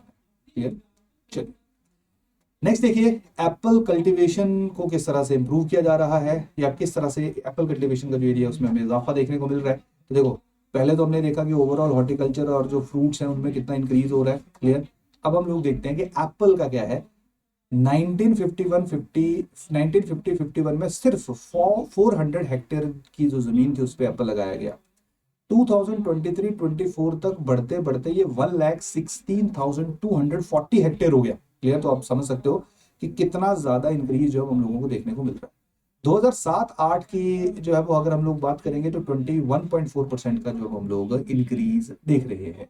क्लियर?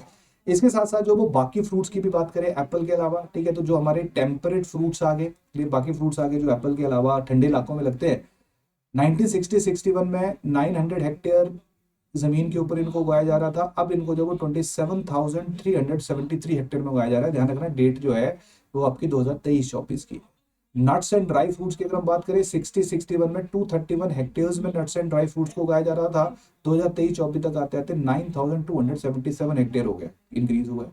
सिट्रस फ्रूट्स की अगर हम बात करें 1,225 हेक्टेयर थे 1960-61 में, 2023-24 तक आते आते 26,432 हेक्टेयर हो गया। सब ट्रॉपिकल फ्रूट्स की अगर हम बात करें तो 623 हेक्टेयर थे 1960-61 के अंदर, और अभी बढ़ के जो वो 57,628 हेक्टेयर हो गया। अगेन अभी का मेरा मतलब है 2023-24 तक आते आते। क्लियर? ओवरऑल देखो, ये पढ़ना होगा पढ़ देना, ये भी देख लो, ये पॉसिबिलिटी है, ये थोड़ा ढंग से कर लेना, ये फ्रूट प्रोडक्शन ट्रेंड्स को, ठीक है, ये कर लेना, क्योंकि ये इस तरह के सवाल पूछ लेते हैं कि कितना प्रोडक्शन हुआ है। तो अगर हम लोग 2023-24 की बात करें तो टोटल कितने फ्रूट प्रोड्यूस किए? 6.37 लाख टन। क्लियर की बात? 24-25 की अगर हम बात करें, 24-25 क्योंकि फाइनेंशियल ईयर पूरा नहीं हुआ है, वहां पे 5.92 लाख टन की संभावना है। इतना जो है वो हमारा हो चुका है। संभावना कितना हो चुका है देखते हैं 3 महीनों में कितना होगा। तो अगले साल जब सर्वे आएगा तो उसमें हमें 24-25 का 24-25 का एग्जैक्ट डाटा मिल जाएगा। न्यू प्लांटेशन कितनी हुई है? नया जो है वो 1295.61 हेक्टेयर जो है वो नया ऐड किया गया है, और टोटल जो है वो नए 3.31 लाख फ्रूट प्लांट जो इस साल डिस्ट्रीब्यूट किए गए हैं 2024-25 के अंदर। क्लियर? इसके साथ साथ हिमाचल जो है, हिमाचल की जो डाइवर्स एग्रो क्लाइमेटिक जोन्स है उसको हम लोग जो कहीं ना कहीं यूज कर रहे हैं, फ्रूट क्रॉप्स के ऊपर अपना ध्यान केंद्रित कर रहे हैं। अब अगर हम लोग बात करें कि हिमाचल प्रदेश के अंदर कौन कौन सी स्कीम्स है हॉर्टिकल्चर से रिलेटेड, तो देखिए अलग अलग मिशन, अलग अलग स्कीम सरकार के द्वारा शुरू की जा रही हैं, जिसमें सबसे पहली और सबसे इंपॉर्टेंट स्कीम है जहां पे मॉडर्न फार्म इक्विपमेंट जो है वो फार्मर्स को प्रोवाइड किए जा रहे हैं सब्सिडाइज रेट के ऊपर, जिसको हम लोग कहते हैं सब मिशन ऑन एग्रीकल्चरल मैकेनाइजेशन, जिसमें 2024-25 में 1 करोड़ रुपया जो वो सैंक्शन किया गया, और 302 फार्मर्स जो है उनको उसका बेनिफिट हुआ। हालांकि जो पैसा खर्चा किया गया, सैंक्शन ज्यादा था, पैसा 56.10 लाख ही खर्चा गया। देखिए जो स्कीम्स में डाटा दिया गया है इसको आप पढ़ सकते हो, लेकिन जो डाटा पहले वाला था जो प्रोडक्शन से रिलेटेड था वो ज्यादा हमारे लिए रेलेवेंट है। इसके साथ साथ जो वो कमर्शियल एंड प्रोटेक्टेड कल्टीवेशन है, कमर्शियल फ्लावर कल्टीवेशन, ये ध्यान रखिए 2023-24 में 285.72 हेक्टेयर जो है ये फ्लावर कल्टीवेशन के अंदर आ रहा है। 23-24 की अगर हम बात करें, अगर हम लोग 24-25 की बात करें जिसमें डाटा हमारे पास 31 दिसंबर 2024 का ही है, तो वहां पे 78.81 हेक्टेयर जो है वो प्रोटेक्टेड फ्लावर कल्टीवेशन के अंदर है। 8 फार्मर कोऑपरेटिव सोसाइटीज जो है they are working for the promotion of या for promoting flower production in Himachal Pradesh. और ये कहाँ कहाँ काम कर रही हैं ये भी याद रखिए, Bilaspur, Chamba, Hamirpur, Shimla, Solan. Clear? Total beekeeping plan 2023-24 में कितना हनी प्रोड्यूस किया गया? 1549.92 मीट्रिक टन जो है वो हनी प्रोड्यूस हुआ। क्लियर? इसके साथ साथ मशरूम टोटल प्रोड्यूस हुए 8625.17, ये याद रखेंगे। क्लियर? ये सारे के सारे जो इन्फॉर्मेशन है वो आप लोगों को, खाद कितनी की गई 500.63 metric tonne. Clear? Anti hail net scheme, ओला वृष्टि से हॉर्टिकल्चर जो है वो उनके ऊपर बहुत ज्यादा फर्क पड़ता है, यही कारण है उससे बचने के लिए जो वो नेट बनाए गए और उनका टोटल 20 करोड़ रुपए जो वो सरकार के द्वारा सैंक्शन किया गया।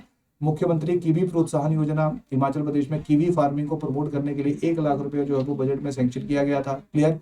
ये सारे के सारे प्रोग्राम जो है, सब स्कीम्स को आप लोग एक बार रीड कर लेना। ठीक है? रफ्तार है राष्ट्रीय कृषि विकास योजना, कितने फार्मर्स को जो उससे बेनिफिट हुआ। Restructure weather based crop insurance schemes, clear, जिसमें एप्पल, प्लम, पीच, जैसे वेदर का सबसे बड़ा प्रॉब्लम रहता था हमारे हॉर्टिकल्चर के ऊपर, तो उसके लिए जो वो WBCIS that is whether based crop insurance scheme जो सरकार के द्वारा शुरू की गई थी, जहाँ पे सेंटर और स्टेट का 9:10 का रेशियो था। सेंटर की स्कीम है बेसिकली ये कि 90 रुपया जो सेंटर के द्वारा दिया जाता था, 10 रुपये जो स्टेट के द्वारा दिया जाता था, तो जो भी लोगों को नुकसान होता था उसकी वो भरपाई करते थे। तो 66,289 फार्मर्स जो थे 2023-24 के लिए जो उनको इंश्योरेंस किया गया था। ठीक है, 20 करोड़ का जो इसका सरकार के द्वारा जो वो प्रीमियम पे किया गया। ये सारी सेंट्रल गवर्नमेंट की स्कीम्स है।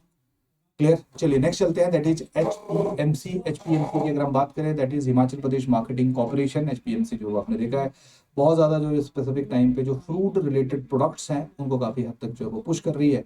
अगर हम लोग एचपीएमसी की बात करें, 1974 में जो है इसको जो है वो बनाया गया था to market fresh fruits and vegetables and process surplus produce. जैसे ज्यादा अगर सेब उत्पन्न हो रहा है तो सेब का जो जूस निकाल लिया जाए। Clear. Total turnover 124.03 crore rupees का है 23-24 के अंदर। क्लियर। इसके द्वारा जो वो MIS मार्केट इंटरवेंशन स्कीम दिया जा रहा है for Apple, mango and citrus farmers. अगर कोई परचेज नहीं कर रहा तो सरकार यानी एचपीएमसी जो है वो उसको परचेज कर लेगी। अब देखिए क्या प्रोक्योरमेंट प्राइस है मैंगो की। अगर हम लोग बात करेंगे ग्राफ्टेड वेराइटीज का 12 rupees per KG, seeding variety का 12, अचारी के लिए 12, एप्पल आ गया 12, किन्नो माल्टा ऑरेंज बी ग्रेड 12, किन्नो माल्टा ऑरेंज गड़गड़ सबके लिए जो है वो 12 रुपये जो वो पर केजी का प्रोक्योरमेंट प्राइस जो है वो एचपीएमसी के द्वारा रखा गया है। फ्रूट्स एंड वेजिटेबल्स की जो है वो अगर हम लोग यहाँ पे बात करेंगे तो एचपीएमसी के द्वारा जो वो अलग अलग जो क्लाइमेट एटमॉस्फेयर स्टोर्स हैं, CA जिनको हम कहते हैं, क्लाइमेट या कंट्रोल्ड एटमॉस्फेयर। बेसिकली यहाँ पे जो है वो आप एक स्पेसिफिक टेम्परेचर के अंदर चीज़ों को ज़्यादा लंबे समय तक प्रिजर्व कर सकते हो। तो देखिए यहाँ पे राइट साइड के ऊपर जो है वो आपको एप्पल जूस की प्रोडक्शन देखने को मिल रही है। 2020-21 में जो है वो 816 मीट्रिक टन की प्रोडक्शन थी। 2024-25 तक आते आते 1977 मीट्रिक टन की जो वो प्रोडक्शन हुई। अगर हम लोग कोल्ड स्टोरेज की बात करेंगे तो 4 कोल्ड स्टोरेज एटमॉस्फेयर, ये अब ये ध्यान रखना ये कहाँ कहाँ ओपन है। ठीक है जी। शिमला के अंदर जो है वो जरोल टिक्कर 640 मीट्रिक टन की उसकी कैपेसिटी है। गुम्मा 640 मीट्रिक टन की उसकी कैपेसिटी है। ऑडी 700 मीट्रिक टन की कैपेसिटी है। रोडू 700 मीट्रिक टन की कैपेसिटी है। क्लियर। तो टोटल कितना होगा 2680 मीट्रिक टन की कैपेसिटी जो है वो यहाँ पे सेव रखे जा सकते हैं शिमला के अंदर। 4 इनके जो वो कंट्रोल्ड एटमॉस्फेयर स्टोर्स हैं। इसके साथ साथ modern vegetable pack house and cold storage जो वो हमीरपुर के अंदर है और उसके साथ साथ बिलासपुर में है डन, जिसमें जो वो 7.89 करोड़ रुपए का जो वो फंडिंग किया गया है। इसके साथ साथ हम बात करेंगे AJC का मतलब होता है एप्पल जूस कॉन्सेंट्रेट। क्लियर। तो एप्पल जूस कॉन्सेंट्रेट की अगर हम लोग बात करें तो हमारा परवाणु के अंदर जो प्लांट हुआ करता था उसके लिए जो है वो 8 करोड़ रुपया जो वो सैंक्शन किया गया था 2018 में, ये पर जो है वो कंप्लीट हो गया। टोटल जो एप्पल जूस कॉन्सेंट्रेट है उसकी प्रोडक्शन 2024 में 2000 मीट्रिक टन हुई, अभी तक की सबसे ज्यादा है। इसके साथ साथ जो है वो सोलन के अंदर एप्पल अरोमा, तेत्रा पाक, एप्पल साइडर विनेगर इनकी जो वो प्रोडक्शन हो रही है। इसके साथ साथ जो वो अगर हम लोग FFE जरौल मंडी की बात करेंगे तो वहाँ पे concentrate, jam, squashes, pickles, wines, ये सारी की सारी चीज़ें वो बन रही है। तो आसान भाषा में जो भी हमारे जैसे एप्पल की बात करें तो एप्पल साइडर विनेगर जो है वो आजकल काफ़ी चल रहा है। इसके साथ साथ एप्पल के कॉन्सेंट्रेट है जिनको बेसिकली हम लोग जूस वगैरह बनाने के लिए जो वो यूज़ करते हैं। उसके साथ साथ जो है वो अचार हैं, जैम्स हैं, तो ये सारी की सारी चीज़ें जो बेसिकली APMC के अंदर हमें प्रोड्यूस होती हुई देखने को मिल रही है। साथ में इनके द्वारा जो है वो अलग अलग तरह के जो वो MOUs भी साइन किए गए हैं PH4 और माउंटेन बैरल के साथ। इसके साथ वर्ल्ड बैंक के द्वारा जो वो वर्ल्ड बैंक फंडेड एक Himachal Pradesh horticulture development project है, उसके लिए 266.14 फंडिंग जो है तो का जो पैसा है जो वर्ल्ड बैंक के द्वारा सैंक्शन किया गया है, इसका मेन ऑब्जेक्टिव यही है कि किस तरह से स्टोरेज, ग्रेडिंग एंड प्रोसेसिंग जो है उसको और ज़्यादा इम्प्रूव किया जा सके। अगर हम लोग कंट्रोल्ड एटमॉस्फेयर स्टोरेज कैपेसिटी की एक्सपेंशन की बात करेंगे तो इसका मेन ऑब्जेक्टिव है 2680 से 3328 मीट्रिक टन जो है उसको इंक्रीज किया जाए। नए स्टोर्स बन रहे हैं, रिकॉम्पियो के नॉर के अंदर 250 मीट्रिक टन का है, चचोट के अंदर मंडी 500 मीट्रिक टन का है। नए ग्रेडिंग एंड पैकेजिंग हाउसेस बनाए जा रहे हैं HPMC के अंडर, जिसमें जो है वो आपका टुटू पानी आ गया, रोहड़ू, जामोंग, चचोट, ठीक है, हर एक की जो कैपेसिटी है वो 10,000 मीट्रिक टन है पर सीजन की। इसके साथ साथ pomegranate grading and packaging house जो है वो बन रहा है भुंतर कुल्लू के अंदर। क्लियर हो गया यहाँ पे डन। पराला के अंदर मॉडर्न AGC प्रोसेसिंग हाउस, जिसमें रोज 200 मीट्रिक टन जो है उनके एप्पल को पर डे जो वो क्रश किया जाएगा, उससे जो एप्पल कॉन्सेंट्रेट जूस निकाला जाएगा। इसके साथ साथ जो है वो एग्जिस्टिंग जो फ्रूट प्रोसेसिंग प्लांट्स हैं FAP, उनको जो जरौल और परवाणु के अंदर उसको अपग्रेड करने का प्लान। क्लियर। तो ये सारे के सारे जो इंपॉर्टेंट जानकारी है ये आप लोगों को यहाँ पे पता होनी चाहिए। तो देखिए यहाँ पे बेसिकली लोकेशन एंड प्लेसेस को थोड़ा सा ध्यान में रख लेना, साथ में जितना हो सकता है कि किसके द्वारा जो वो कितना कितना जो है वो प्रोडक्शन बढ़ाया जा रहा है उसके ऊपर भी आप अपना ध्यान केंद्रित कर सकते हो। तो ये है हमारे दो इंपॉर्टेंट चैप्टर्स। आई थिंक आज का लेक्चर काफी बड़ा हो गया है, लेकिन जो एग्रीकल्चर वाला सेक्शन है ये काफी रेलिवेंट है, काफी इंपॉर्टेंट है, इसके ऊपर जो आप लोग अपना ध्यान केंद्रित करिएगा। तो ये हमारा पहला हिस्सा रहा जहाँ पे हमने 6 चैप्टर्स इकोनॉमिक सर्वे के पढ़े। दूसरा हिस्सा जो हम लोग एक हफ्ते के बाद शुरू करेंगे, तब तक आप इन 6 चैप्टर्स को जो अच्छी तरह से पढ़ लीजिएगा। इसी के साथ आज के लेक्चर को क्लोज कर रहे हैं, नेक्स्ट लेक्चर में फिर मिलेंगे, तब तक के लिए थैंक यू।